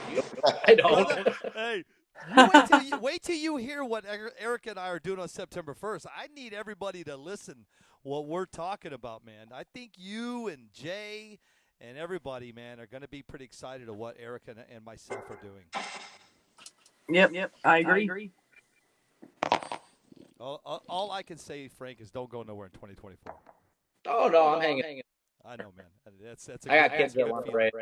Cool. So, listen, my wife was confused the other day. Are you putting out a prep bottle? No. What the hell was that? Was that something white or Walter White? No, I was on one the other day, man. I was upset about Jay's race and the everything. We've got prep over here that they can funk. So if they want to go open prep racing, we got some stuff that'll get out. So I just don't want to go that route. It's a stupid route to go. It's bad for that. And need to be controlled. Run what you guys want, local clubs, but big races need some control. Yeah. Well, we'll see if you guys if you're just joining us. You should be able to hear me now, guys. I turned it down because I'm trying to get rid of the echo crap. I listen. It's not me. I don't know what's going on. I will the next time we do a live. I promise you the echoes will be gone, but I'm not going to try to fix it today. So just deal with the echoes. We're going to move on. All I was saying is September 1st. We have a big announcement. Eric and I. There's some other people that have some announcements too, and I can't tell you who, but I'm telling you guys, September 1st is going to be off the charts. Be big. We are doing a live by itself to announce everything that we're doing in 2024. And if you would just join the show, I'm actually bringing sand drags to NPRCTV next year. I'm working on a race, and I see a lot of people doing the sand stuff. And I'm gonna do it with them. I'm excited, Frank, to do that. Hopefully I'll see you out on the sand drags one day, man. I'd love to see you out there. We need to start nudging us. We are gonna have fun, dude. I'm pumped. I got a new channel. If you guys want to be a part of it, it's Curtis Harris and Curtis Harris, me, Erica Del Grosso. I'm putting a guy out of Puerto Rico on the committee, and we're talking to another guy. And join us. It's called the Radio Control Sand Drag Association. It's RCDRA on Facebook. Join us, and we're gonna have some fun. Cool. Frank, like always, bro, you bring the crowd, brother. I don't know why. How's wife and kids? Everything good? Really good. Pops good? Very good. Yep. Make sure you tell him I said hey. I will. Absolutely. I'm trying to get Sam. So listen, if you hang out for a little bit, I can't get a hold of Sam or Tatum, so I don't know if they're going to be on, guys. They're at work is the problem. Oh shoot. Yeah. Well, they're 3 hours behind us, guys, in Hawaii. Oh, that's true. Yeah. So, I'm excited. Frank, are you coming down to Cavetown? I'm not. Oh man, we'd love to see you down there. Your dragster to get Fort Snows up here and get them out doing some time. But we'll be at the Fall Classic. Cool. I've been tossing around the idea of going to RCDRA race for 9th and 10th, I believe it is. Where are you going? Possibly Florida. Okay. Yeah. If we can get pro mod together, go shake that out. That's good. Yeah. You and I did it there at the Gator Nationals. That was good. Yep. Sweet. I don't know why you guys can't hear me. My mic is all the way up, man. Awesome, Frank. You got anything else to plug? Anything else you want to talk about? Not really. That's it. I mean, the main issue is prep. Want everybody to know the racers were there all had a great. Don't pay so much into social media with people that are miserable and weren't at the race to get with, or I mean, there's a lot of chatter from people that don't even race. I completely agree with that. I mean, it's always hey, go to the race, fun, form your own opinion, what's going on with the hobby, and everybody having a blast at every. So we get this prep situation squared away. We'll new racers and keep this thing growing. Well, I'm ready, brother. We're excited for 2024, man. We got a couple races left for 2023, and then we'll be done. I'm excited, man. Too excited. Sorry, guys. I'm texting Jordon. I'm trying to get all these guys on. When I said, Hey, J-Fab, what about you, man? What do you got? Do you got anything to plug? Anything coming up soon? I'll be in New Mexico. And seeing what the heck's going on with my race. Wait a second, man. Listen, when do you throw in the towel? I wanted to throw in the towel like 3 weeks ago. When you mean you wanted to throw in the towel when I threw in the towel for you? Yeah. Well, I already threw the towel in, and you pulled the towel back out. The towel is really close right now. Y'all be nice to the race promoter, man. Work. Be what? Be nice to these race promoters. Yeah, right? Be nice to these race promoters. Frank said he's putting on all the races from here on out. Retired races from AJ. Okay. That's the best I've heard all year. Well, let's go, man. Listen. Just quit your job. One and done. These races cost me money. I can't keep doing it. Are you going to do it again next year, Frank? I don't know. Yeah, I mean, if Tom wants to do the race there, Tom, but I'm do it. I'm gonna let somebody else do it. Some other local group. Erica wants to do it. Or somebody, you know. The race promoter isn't for me. This was kind of like a one to provide some tool for the racers. It was a small sponsorship. It cost me a decent in my pocket to do it, which I don't mind. It was a one and done. It's nothing that I'm gonna keep doing. I'm a racer. I'm so thrilled. I'm a racer. It's all good, dude. It's a lot of stress, man. It is. Wait a second. Wait. Do you hear him, Frank? It's a lot of stress that he wants to do. I'm telling J-Fab, brother, if you do Dallas versus the world, it's going to be Dallas versus the entire world. You're going to be packed, dude. You think that race you had this weekend, you were a little stressed out? You get 300, 400, 500 racers at your race, you're going to be like, what have I done? Bro, my wife looked at me at the end of the race and she's like, and you want to do this with like 400 something entries? And I'm like, I don't know.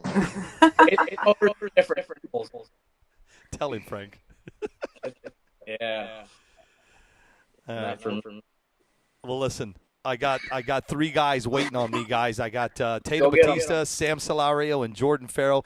Guys, Frank Ulbrich, come in, talk about some prep. J-Fab, dude, you got anything else you want to plug? Sponsors, you guys sponsor out, whatever you need to do. 24 Apollo's available. 2024 Apollo from GFRP is available. Yeah. I wouldn't know that either. I'm going to have to talk with Dustin. Did you not see all our posts today? No, because I have been busy today, and I told Dustin, when you launch that Pro Mod, put it in my hands. Hey, I got a sand car. I don't think anybody has that Pro Mod right now. No, I'm All right, well, I tried. That's all I can do is try. Dustin must be mad at me.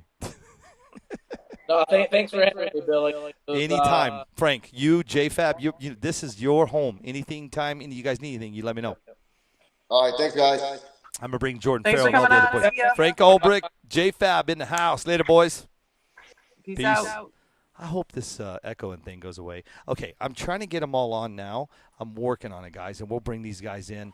Erica, I have been trying to get this damn echoing gone, and I don't know what it is. I think I do know what it is, but we can't shut it down so I can fix it. Yeah. Here we go. They were echoing on my end too, but So it's just you and Billy right now? Yeah, it's just us two, brother. What's up, Anthony? Hello? he said you're still live. Yeah. Hello, Anthony. No, because I was going to try to fix it, but I was just telling him that it's not you guys, it's the actual server that he's using, like the network. I don't think so, dude. I use the same shit all the time. Right. Well, I've never been echoey on mine either when I've done it, like for Ladies in the Fast Lane. Maybe it's you, Anthony. It might be us. Probably is. I probably messed something up. I'm trying to get everybody in right now, guys. I got Sam Celario. I got Tatum Bautista. I got the winners of this weekend coming, man. This is cool. What a great show, man. God, I told you guys, What's Up Wednesdays is back in full effect. I'm building a whole new studio as soon as I get back from the minute I get back from Cavetown Meltdown. There's a lot of things happening. I'm going down to Yuma with Dave Loxton and Tony Ariano. We're going to go test out this new sand drag car down there. We're going to film the whole thing. We're going to post it up, and I'm really excited about that, Erica. I bet that looks really sweet.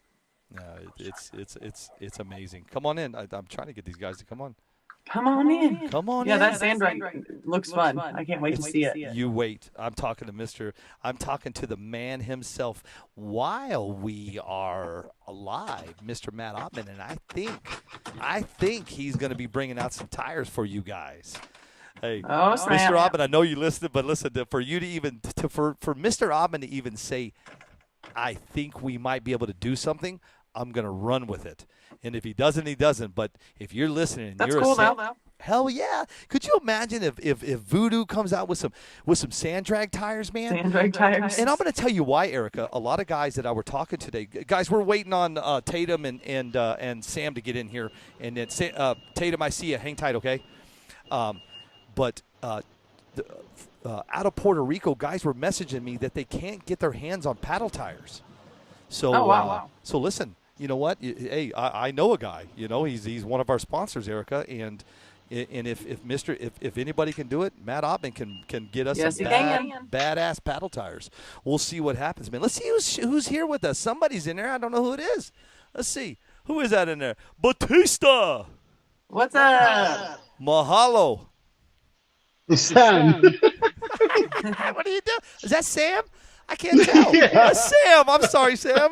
Hey, Sam. Hey, Sam, ready? What's up, everybody? Congratulations. Hey, Sam. Thank you. Hey, Sam and You're welcome. DJ and Tatum and all of Reckless, right? We're live. Sam wins, right? And these guys decide to get in front of the camera, and they all flip off the camera. And I'm going, no. Don't do that. That's the thing. Hey, Sam, are you able to turn your phone sideways? Is that doable? Oh, there you go. Perfect. Yeah, brother, much better. I got Tatum coming in with us. So if you guys are just joining us, we've got Sam Celario and Tatum Bautista. His finger, I don't know what the hell that is there. Hold on a second. Why is his finger so? Wait. These guys are the winners of this past weekend up in Oregon. Sam took first and second, and he's out of Hawaii. And then Tatum Bautista, he took box stock, and he's out of Hawaii. You know, Sam, awesome. when we were up there talking, I said, could you imagine? You know, Jay Joseph and Henry went down to Dallas, and could you imagine if those guys would have won down there? I mean, it would have been a clean sweep for Hawaii all the way across all the racing this past weekend. That'd be cool. That would be pretty cool. Tatum, what are you doing? I just finished work, like for real. I'm just leaving work now and in my car. You look like Biggie Paul. That's how Biggie Paul puts his camera when he goes live. I don't have a holder for it. Well, just hold it then, because you're getting everybody. Yeah, I will. Look, I gotta put on my seatbelt first. You're good, dude. You do that, and we're going to talk Sam. Sam, congratulations on winning Oregon, man. How does it feel to come out of there a winner, man? First and second, it's got to feel great. Awesome. I mean, we've been working hard for a while, and finally paid off. Paid off. Team Reckless is just killing it, man. You know, with Eli winning over in Salt Lake, I mean, you guys have got to be on a crazy high right now. You know, I didn't get a chance to really interview you at the track because it was just I knew you were coming on today. I didn't get a chance to talk about your car, what chassis you're running, the motors and everything. So, if you don't mind, can you mind sharing to everybody what exactly you were running up in Oregon? Yeah, I'm actually running the Super 6 chassis. It's actually a new chassis we've been testing, so it should be released anytime now. But it is B6 based, built around the DC-1. And it's all R1 electronics. Nice. Is that your car you ran? Yeah. Nice. This is the car. Yeah. Nice. And that's all super Yes. super speed. Nice. Is that what they call it? Super speed, right? Super speed, yeah. Yeah. I saw that on you guys' jerseys, man, when you guys were lining up. Pretty cool. You know, I ask everybody this. Did you get any new sponsors out of the win? No. What? Come on, all you sponsors. Let's go, man. Sam killed it this weekend. Let me see what I can do for you, Sam. All right, thanks, man. But I'm good with my team, you know, Super Speed, Reckless. It's like family to me, so if it wasn't for them, we wouldn't be able to get to the mainline for races. So. You have any other races that you're going to be doing this coming in this year that you're going to be coming back to the mainland? Yeah, I wanted to do at least one more this year, but not sure which one yet. Okay, cool. Well, listen, man, we got a big one brewing out in New Mexico in 2 weeks. Yeah, it's kind of too soon for me. I I don't think my understand. boss would like that. No, it's going to be crazy, guys. Listen, this thing is shaping up to be a big race. I said it last night, man. The numbers are becoming at more numbers, and it's crazy.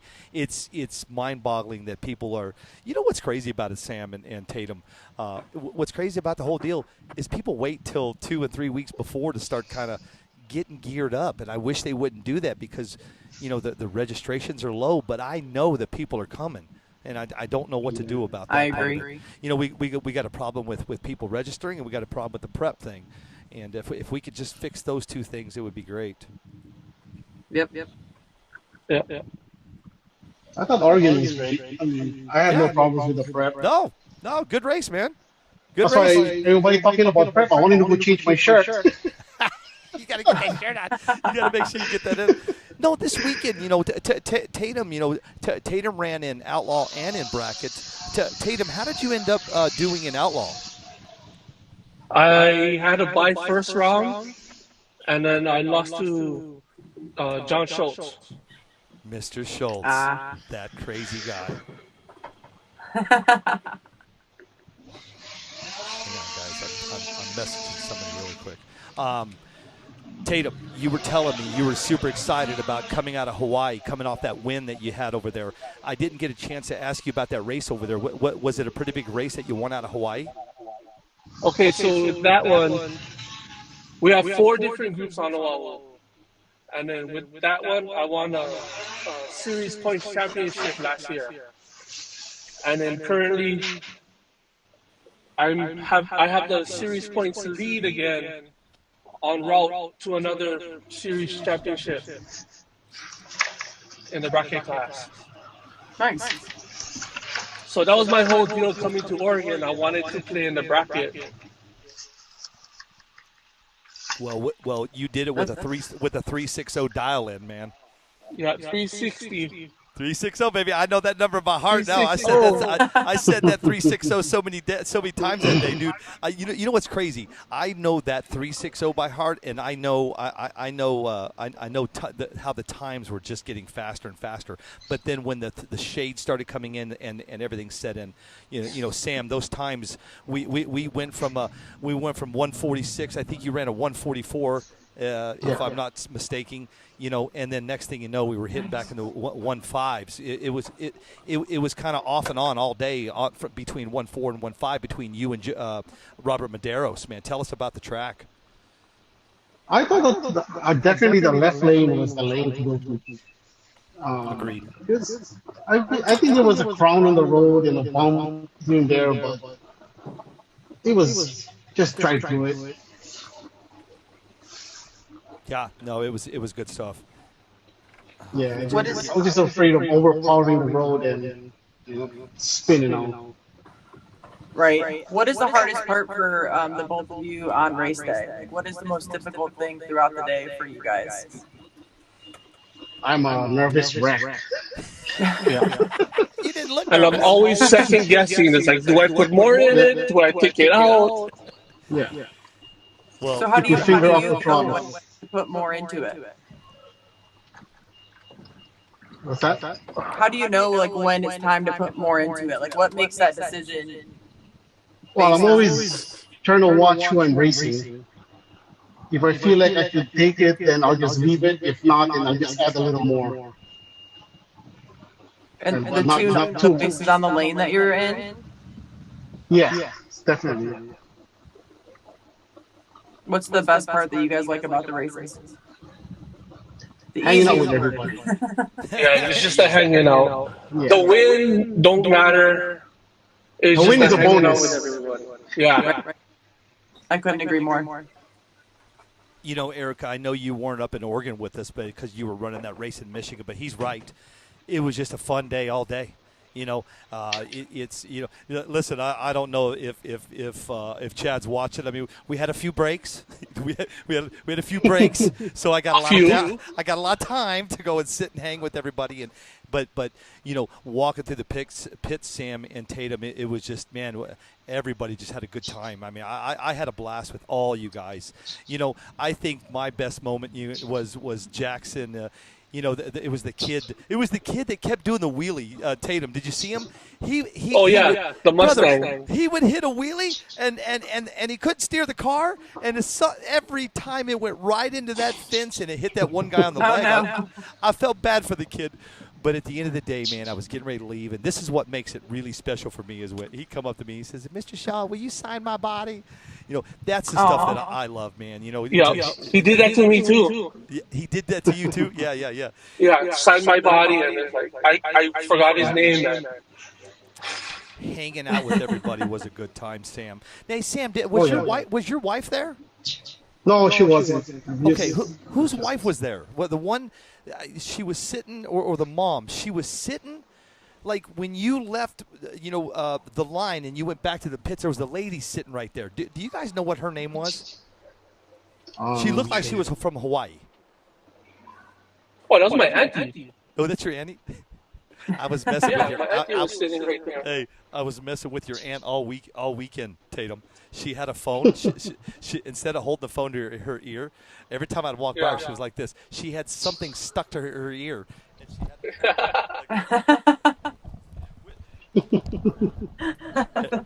every time I walk by her, I was trying to watch the live feed with my other family, and she's over there trying to play by play with them, and I'm just laughing.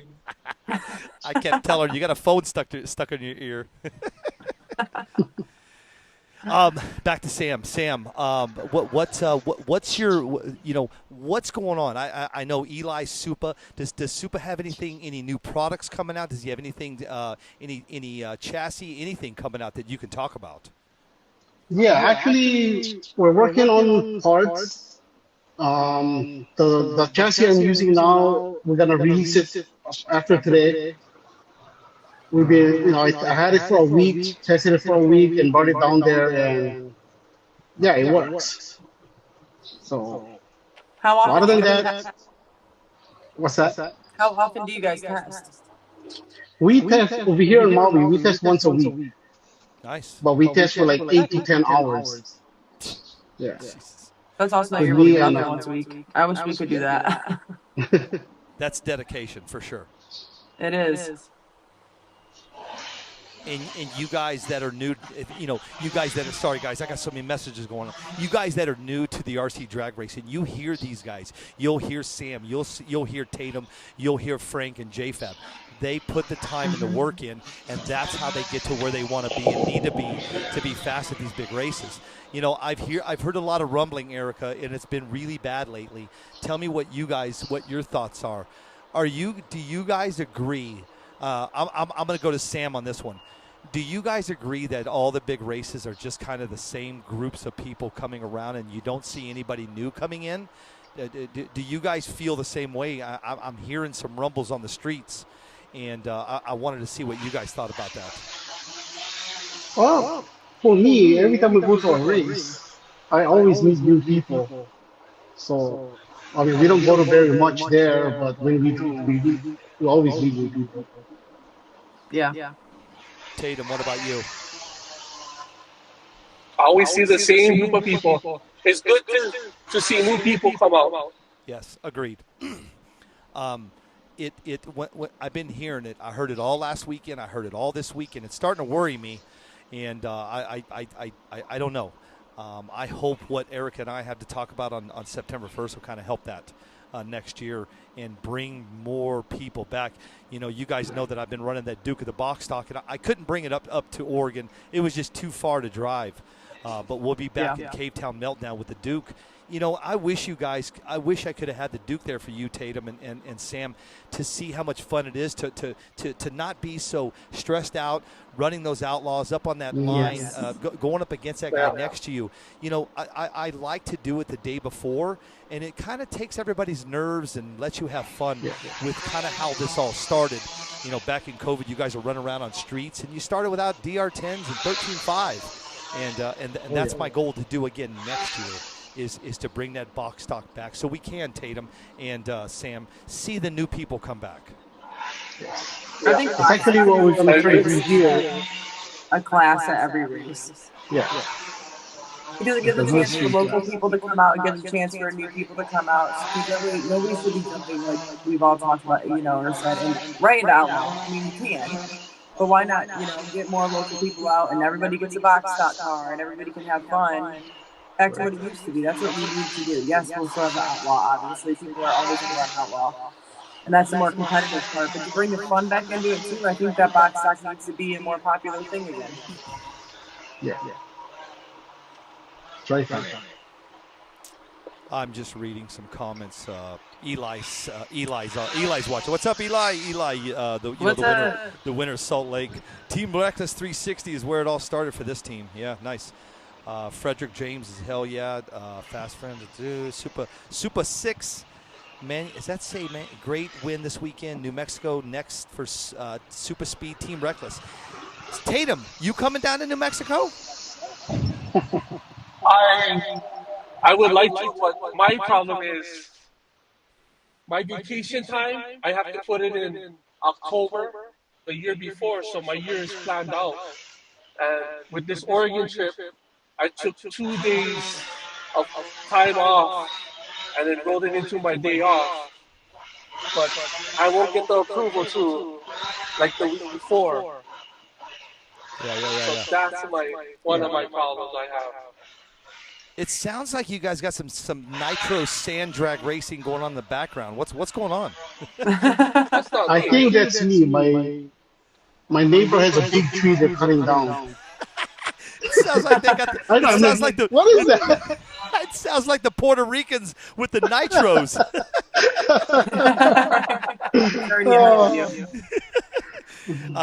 Sam, 2024. What do you have in store for 2024?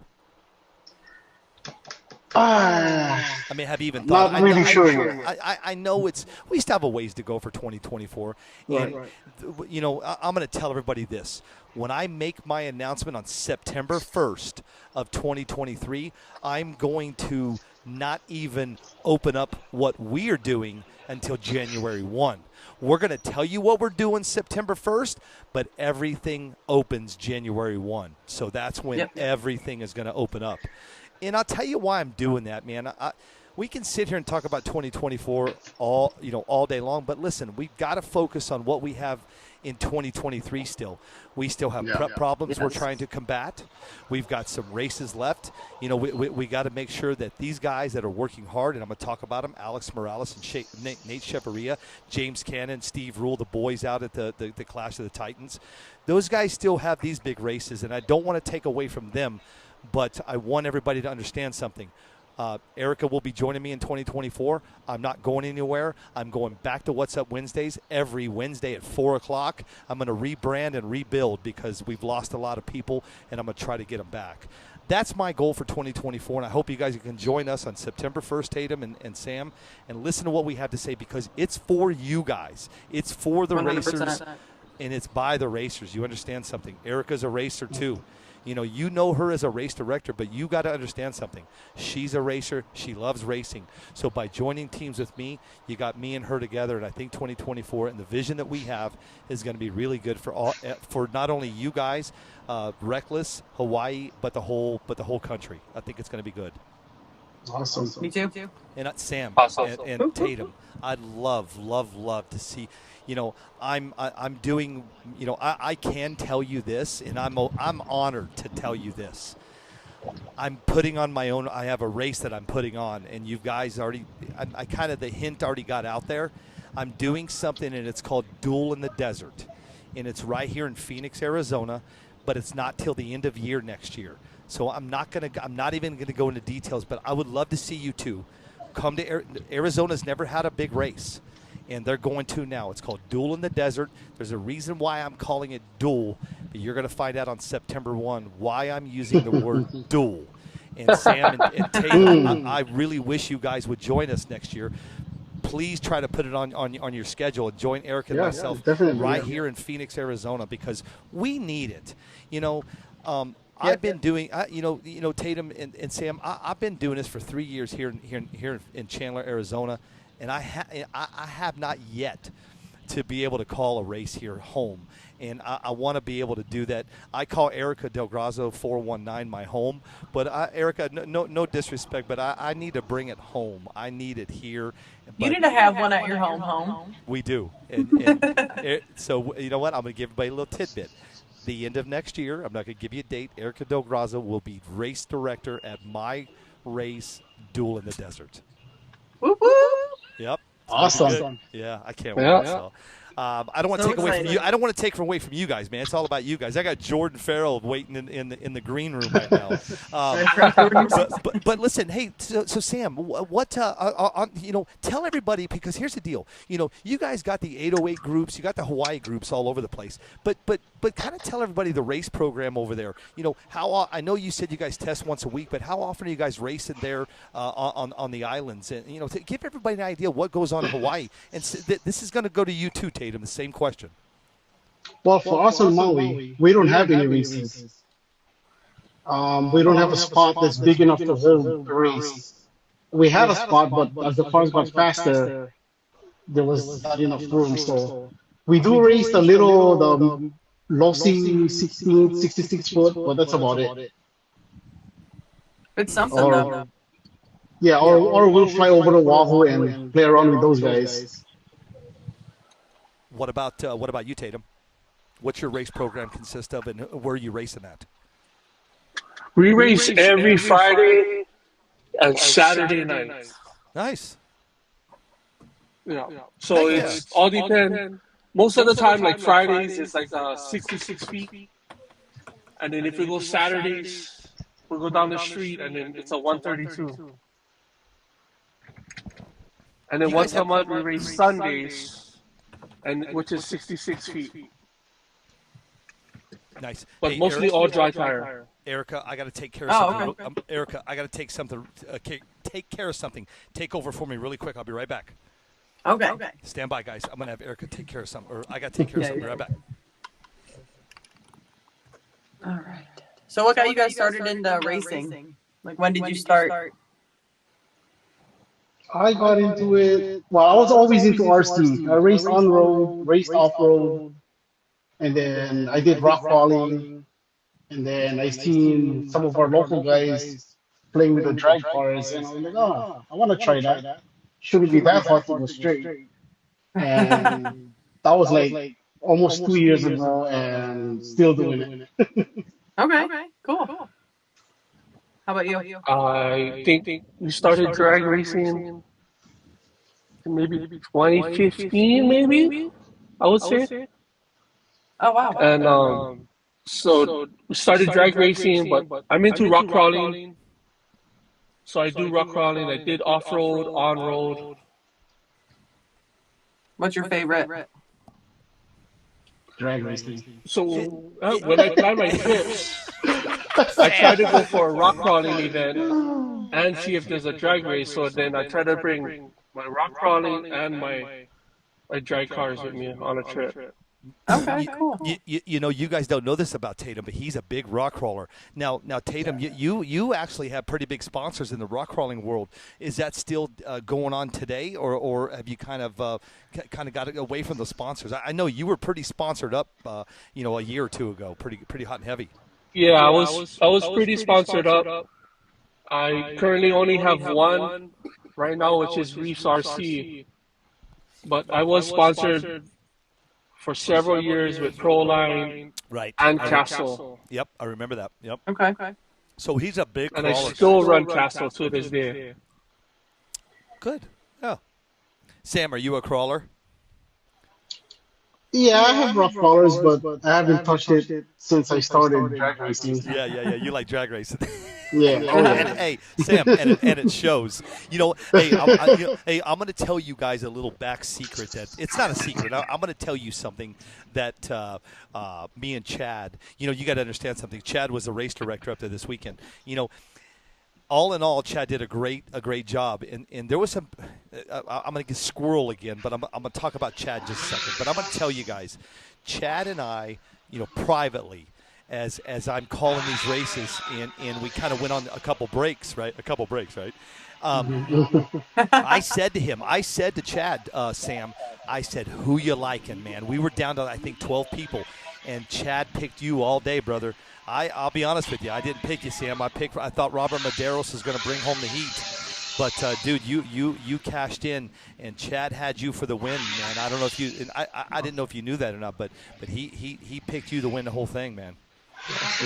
Oh, yeah, Robert was flying. I was worried about lining up with him. Because I was having a hard time in the beginning. Yeah. Figured it out. What prep were you using? Got launch. Okay. Oh, your shirt. Yeah, he told you he wanted to go. He told you he wanted to go get the shirt. Hey, I have a question, and I think this question comes from me and comes from Erica. Supa, are you still watching? Let me make sure that Supa's still watching. Supa, Aaron, you still watching? I got a question for him. Yeah, he's here. Is he still here? Where the hell's my Supa shirt? And Erica, we need a Supa shirt, man. Oh. Listen, You need a Supa shirt. I need a Supa. We need the Supa chili in New Mexico. Yeah, we need a Supa shirt. Listen, I had to turn my hat around backwards. I don't know if he's watching or not, but David Locks is like, Billy, I'm going to give you a 5-star Hobbies hat, but god dang, I was getting so hot, I turned it around backwards, man. Supa, we need shirts, me and Erica, for next year, man. There he is right there. Supa, get us some shirts. Sam, yes. I'm gonna let you do your closing thoughts, man. I'll let you say what you need to say out to your team, your sponsors, and your family. And I got Jordan Farrow still in the green room. We'll get to him in just a little bit. Yeah, I just want to thank my family for supporting me through all this, and Team Reckless, Super Speed, Got Launch, Called Raw Wings. On to the next one. Cool. Good luck. And yeah, awesome good work. luck, Congratulations. Sam. Okay. I want to say thank you so much for coming on, dude. I want to say congratulations to what you overcame last week, and congratulations how you just pulled out that win, and congratulations to your team, because, dude, I see a team, I see a bond, and you don't see that a lot. A lot of the big teams, Sam and Tatum, to see that, and to see Team Reckless, and to see you guys just have a great you guys are awesome. I'll tell you that right now, man. Team Reckless. Oh yeah, it's always a party. Team Reckless for the win. I'll tell you that. Yeah. And I hope Supa comes down. Eli, you coming down to New Mexico? Is Eli coming down? I'm not sure. Eli, you coming down? Listen, I have nothing but mad respect for Team Reckless and what you do and you guys do as a family, dude. It's to see it, Erica. You've seen it, but to be a part of it all weekend last weekend, it was pretty good. That's how I felt at the Summer Slam with everybody there. It was pretty cool. Yeah. Same thing like when Puerto Rico came to SummerSlam. It's just a big family, dude, and I just love it, man. And my hat's off to you and all of Team Reckless and Tatum. Same to you. Do your thing, man. Do all your shout outs, man. So I'd like to thank the team, Team Reckless. We showed up strong. We had like 30 of us. Damn, that's crazy. That's good. Yeah. Such a big group. And we came from all over the West Coast. That's awesome. Yeah, that's good, dude.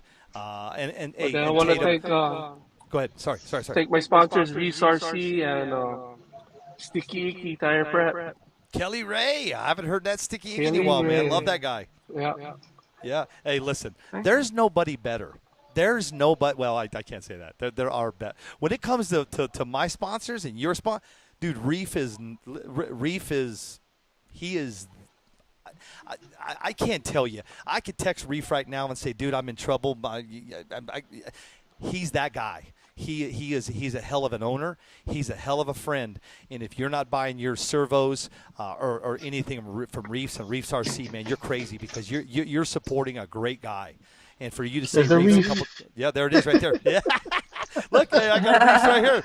Look at this. We got the on the drag car, man. We got the Reefs, the twin micros. This is crazy. Nice. What do you got? Hey, let me ask you a question, man. I want to pick your brain, Sam. What do you think about this drag thing that I'm getting into? What's your thoughts? That looks awesome. Bro, look at that. That might get me in trouble. Look at this. That's the new 5-star Hobbies. Yeah. This is a conversion kit. So all you builders out there, you're going to be able to get your hands on this thing, and he's going to be launching it hopefully in a couple months. It's $299. But look how bad to the bone. And, I think the problem what we're going to have is getting these bodies. But when you stick this Revo body on here, Sam. That looks good. Look at that, dude. Look how sick that thing looks. I mean, Billy, did you build that? No, I didn't. Hey, listen, I didn't build nothing. I got about as much time to build a car that I do to you know what I mean. Yeah, it's going to be good, man. Listen, again, I'm going to continue to say it. Congratulations to Sam Celario and Tatum Bautista. Sam was a 1-2 finish out of Oregon, and Tatum was a number 1, 3 of Team Reckless, 1, 2, 3 up in I'm sorry, 1, 2 and then 1 out of Oregon. You guys deserved it, man. And Tatum, it was very nice hanging with you this weekend. I haven't seen you in a long time. Thank you. Good chatting with you. Yeah, let me tell you something. When we left out of there, man, well, Wendy said, you know what, it was very nice because the last time we seen you was up in Colorado. Yeah. That's been like 2 years ago, bro. Remember we were at the Mile High? We saw you up in that hotel up there. Yeah. So it was up really at that good. hotel. It was really good to see you, bro, and it was good to reminisce with you. Oh yeah, as always. Hey, look at. I messaged Supa Aaron today, Sam, and I said like this. I said, Supa, I sent him a picture of this. I said, get your chassis on, baby. We're going sand drag racing. It's gonna be cool. So get you a super paint job on top of that. I'm gonna. You know what? I will. I'll have him paint me. I'll have him do a body for me. Let me go at you, Tatum. What's your thoughts on this sand drag thing that I'm getting into? We did sand drags before. Okay. I just got to dig it back out of the storage. Exactly. Get your car out. You heard me say that earlier. If your car is sitting on the shelf still a slash and it's dusty, it doesn't matter, dude. They've got the unlimited class. They've got we're going to have 3 classes, and it's going to be a lot of fun. I got the guys out of Huntington Beach. They are absolutely blowing me up right now, bro. They are messaging me like crazy. You should check out that RC Visions. Yeah, those guys. They race right on the beach. Yeah. That's exactly. Yeah, we're talking to those guys too. I think they all race over there in Huntington Beach, right? Right. Yep. Well, there you go, dude. I'm getting crazy with the drag stuff. So, listen, I got Jordon Farrell's waiting in the green room, man. Let me get him on. And Sam, thank you again for coming on, bro. Thank you. It means a lot to me, man. You too, Tatum. You guys, I wish you the best of your afternoon and have a great weekend. And listen, watch what we're doing this weekend, guys. We're gonna be showing you some racetracks up in the Linwood Imdra track this weekend. I'll do a live show up there. So you guys can check out that Imdra track. IMDRA, Ron Hicks and the boys invited me up, and I'm gonna get up there and check it out. All right. Sam, all right. You have fun now. All right. I love you Thank guys. you. Take care, man. Peace out. Take See you care. guys. Peace. Dude, those guys, how much fun. Erica went. She left me. Ooh, we are echoing. There we go. I fixed the echo. Now I fixed the echo. Super great win for you. I can't, I sent Jordon his damn link, and I don't know why I can't get him on. I'm trying to figure out what's going on here. Jordon, where are you? Where are you, Jordon? Jordon. Hang on, guys. Don't go nowhere real quick. Let me get him. Let's get Erica back on. You're never going to believe who just texted me. Foster Yates. Foster Yates is doing good. I did a show the other day over on Attention in the Pits, and let me get you guys caught up on Foster. You know what, man? If you don't know what happened, he broke his foot about a week before him and I went on vacation before the Atmore, Alabama race. And unfortunately, there's Sam. You can do it right there. He broke his foot, and he's been struggling, guys. I talked to him, I think, Sunday night. I talked to him again Monday, man. Him and I are starting to talk again. it's not that we weren't talking. I gave him his space, and he's trying to heal. So Foster's doing well. He actually texted me, man. So he's good. So for all you guys that always ask me on the track, for asking me on the or if he's good, he's great. It's all good, man. He is. I'm bringing Erica back here real quick. He's alive and well, and he's doing great. Jordon, I sent you the link, brother. I don't know why I can't bring Jordon in. God damn it, Jordon, get in here. I sent it, damn it. I sent it. Hang on, guys. Let me try to get Jordon again. Doom. I was telling everybody when we started the show, I'm heading over to, it won't let me send the link now. Why won't you let me send the link? Well, the problem is I can't send the link because it won't go. Oh, man. Hang on, guys. I'm trying to get Jordon.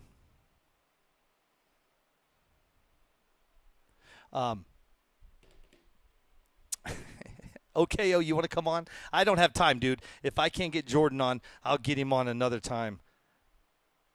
I can't send it. Oh, my God, I can't. Erica's back. Listen, I don't think I'm going to be able to get Jordon on, Erica. I can't. The problem is these link. I must have something going on with my switcher because I can't send it. Let me try it again. Erica, you back? Erica, you back? Hello. Can you hear me? Hello. I'm trying, Ryan. My show just went into no, Lloyd. He will not be coming back next year. No. He's just to take care of himself, man. One thing that we did. One thing that we did talk about is he's going to come on the show one day. I don't know what's going on, guys. I can't get Erica back in here. Yeah, I can't see. Let me send Erica one more invite. Gosh darn it, guys. I hate when this happens, man. Usually I'm pretty tight with this stuff. So, no, he will not be joining me. Erica, can you hear me? Jesus, you got to love technical difficulties. But I will let him know that everybody wishes him well. I'm going to hop on the phone with him after this and let him know that you all said. I can't get Jordon on, and I apologize. Gosh, I apologize, but I cannot get Jordon on. Shoot. Man, I'm so sorry. Oh, no. Hold on. Jordon and I are trying something else. Don't go nowhere. We're going to try something. This might not work, and it might work. I've never done it like this before. I don't know how to spell Jordan's name. Farrow. Don't go nowhere. Hang on. Try this crap. I'm going to send him an email. If this works, we got a whole new way of doing things. Send. Sent. Okay, stand by. Let me see if that works. I can't get Erica back. Let me try one more time. And that's the last time. If I don't get him on this one, guys, I'm going to bounce out of here. Let me see if I have anything else to talk about. We talked about 5-Star Hobbies, 5starhobbies.com, the new drag conversion kit that's out. Stay tuned. As soon as he announces it on his website, I'll let you guys know when it's live. His new pro mod. I saw it yesterday. I spent about 4 hours over at the 5-Star Hobbies new shop, and dude, his pro mod chassis is on fire. So just get ready for that. If I can't get Jordon on, if I can't get Erica back, trust me, we'll do it another time, guys. I'm doing the best I can, but I don't know what's going on, man. This system I have is usually pretty on point. We've already done all of our thank yous. But we'll give him a couple minutes, and if he doesn't get in here, then we're going to be out. I'm going to talk about something else that If you join the show a little bit later, What's Up Wednesday's coming back. Every Wednesday's at 4 o'clock. I'm going to do it now until I feel that the group is back together. NPRCTV Live is kind of dead right now. So what we're going to do is we started a new channel. This is the new NPRCTV that you guys are on right now. So first and foremost, we are over 900 and some followers in a week and a half, and it's all because of you guys, and thank you. Get ready for a name change in November. The day that we leave Clash of the Titans, we're rebranding. I'm rebranding my name, I'm rebranding my shirts, I'm rebranding my stickers, I'm rebranding everything. It's all going to be rebranded right after the Clash of the Titans. Now, if you are not locked into the Clash of the Titans, I'm not sure if you can still get locked in, but Tommy Burgess and Steve Rule and oh my God, Mike and Vernon Dean and James Cannon running that great series, and it's going to be crazy. It's going to be busy. We're going to be there for 4 days at the Clash of the Titans, and it's going to be November 9th, 10th, 11th, and 12th. It's a 4-day series, and if you guys are not ready to come to that, get ready, man. It's at the very end of the year. I'm going to run my Toys for Tots there. My Toys for Tots this year, I'm looking for $30,000. That's the goal, and if I can pull that off, man, I don't know. I don't know if I can do it. Kenny B and myself 2 years ago, we pulled off. We raised so much money, Toys for Tots in California. I don't either, Erica. I don't know either. That's okay, though, guys. It doesn't look like – I think it's my switcher's not working. Erica can't come back in. Jordan can't come in. And, guys, I'm so sorry. I don't know, man. God. Okay, that's okay. I'll get it fixed for What's Up Wednesday next Wednesday. But we're not going nowhere. Me and Eric are going to be I announced my race in November. I almost said November. Jesus, I'm still in November. The end of next year, Erica Del Graza will be my race director, and we're doing Duel in the Desert. There's a reason that I'm calling it Duel. The duel means something, and if you want to know what duel means, you better wait for September 1st. That's the day that you're going to know what's going on with NPRC TV, Erica Del Grazo, and myself. I'm excited to bring you guys some cool stuff. You know what's funny is you guys are always looking when you watch what I do. You're always looking. You always look to see what I got going on, and I cannot believe that nobody has noticed something either on my table or that's in the camera. I'm really surprised that nobody has said anything because normally, damn, Jordan, I think it's my system. I think something's going on, man. Jordan, the next time I go live, it's me and you alone, dude, and Erica. She can't even get on it. I don't know why. I'm really surprised that nobody said something that what's going on in my background, man. Because you guys are always pretty much on your game to look at you all looking to see what I'm talking about. I know you are. You're looking to see what I'm talking about. I can't believe that nobody said. Yeah, I see it. PTW sees it. There you go, Crystal. There you go. Thank you, Tony. Thank you. I'm surprised you guys. Okay. Boom. There it is. Bam. RC Corvette. Cavetown Meltdown is at 120 entries. If you double enter, we are at 240 entries. That's what I'm talking about. When I said what I said last night about this race becoming another Atmore, Alabama, I'm telling you guys, Atmore, Alabama, we came in. I almost said something, but we came in and just took that guy's race, and we built something huge for him, and unfortunately he was the one that screwed it up, and that's his deal. But now you're dealing with Alex Morales and Nate Cheveria. This is their second year running, and now they're bringing in me and Erica, and you guys are showing them the love, because at 120 entries, if you all double up, that's 240. I don't know what the entries are yet because that's not my job to do. Ralph Burris, it's going to be great. Jordan, I got you, bro. You're my boy. What do you guys think about this? Does anybody – my wife hates it. Does anybody like it or love it? I'm just curious. Give me I want your honest opinion. If you don't like it, please tell me you don't like it. I can't show you the back because the back has what I'm doing next year. Can you see through there? I want to make sure you can't see through there because the back has what I'm doing next year. I got my name on the front. Eric, I got Anthony Del Grazo's got one right here somewhere. Anthony, your shirt's here somewhere too. What are your thoughts on the shirt? Please give me a thumbs up or I want to hear it because my wife hates it, man. She thinks it looks like a prison. I think it looks like you got ran over by a bunch of outlaw cars.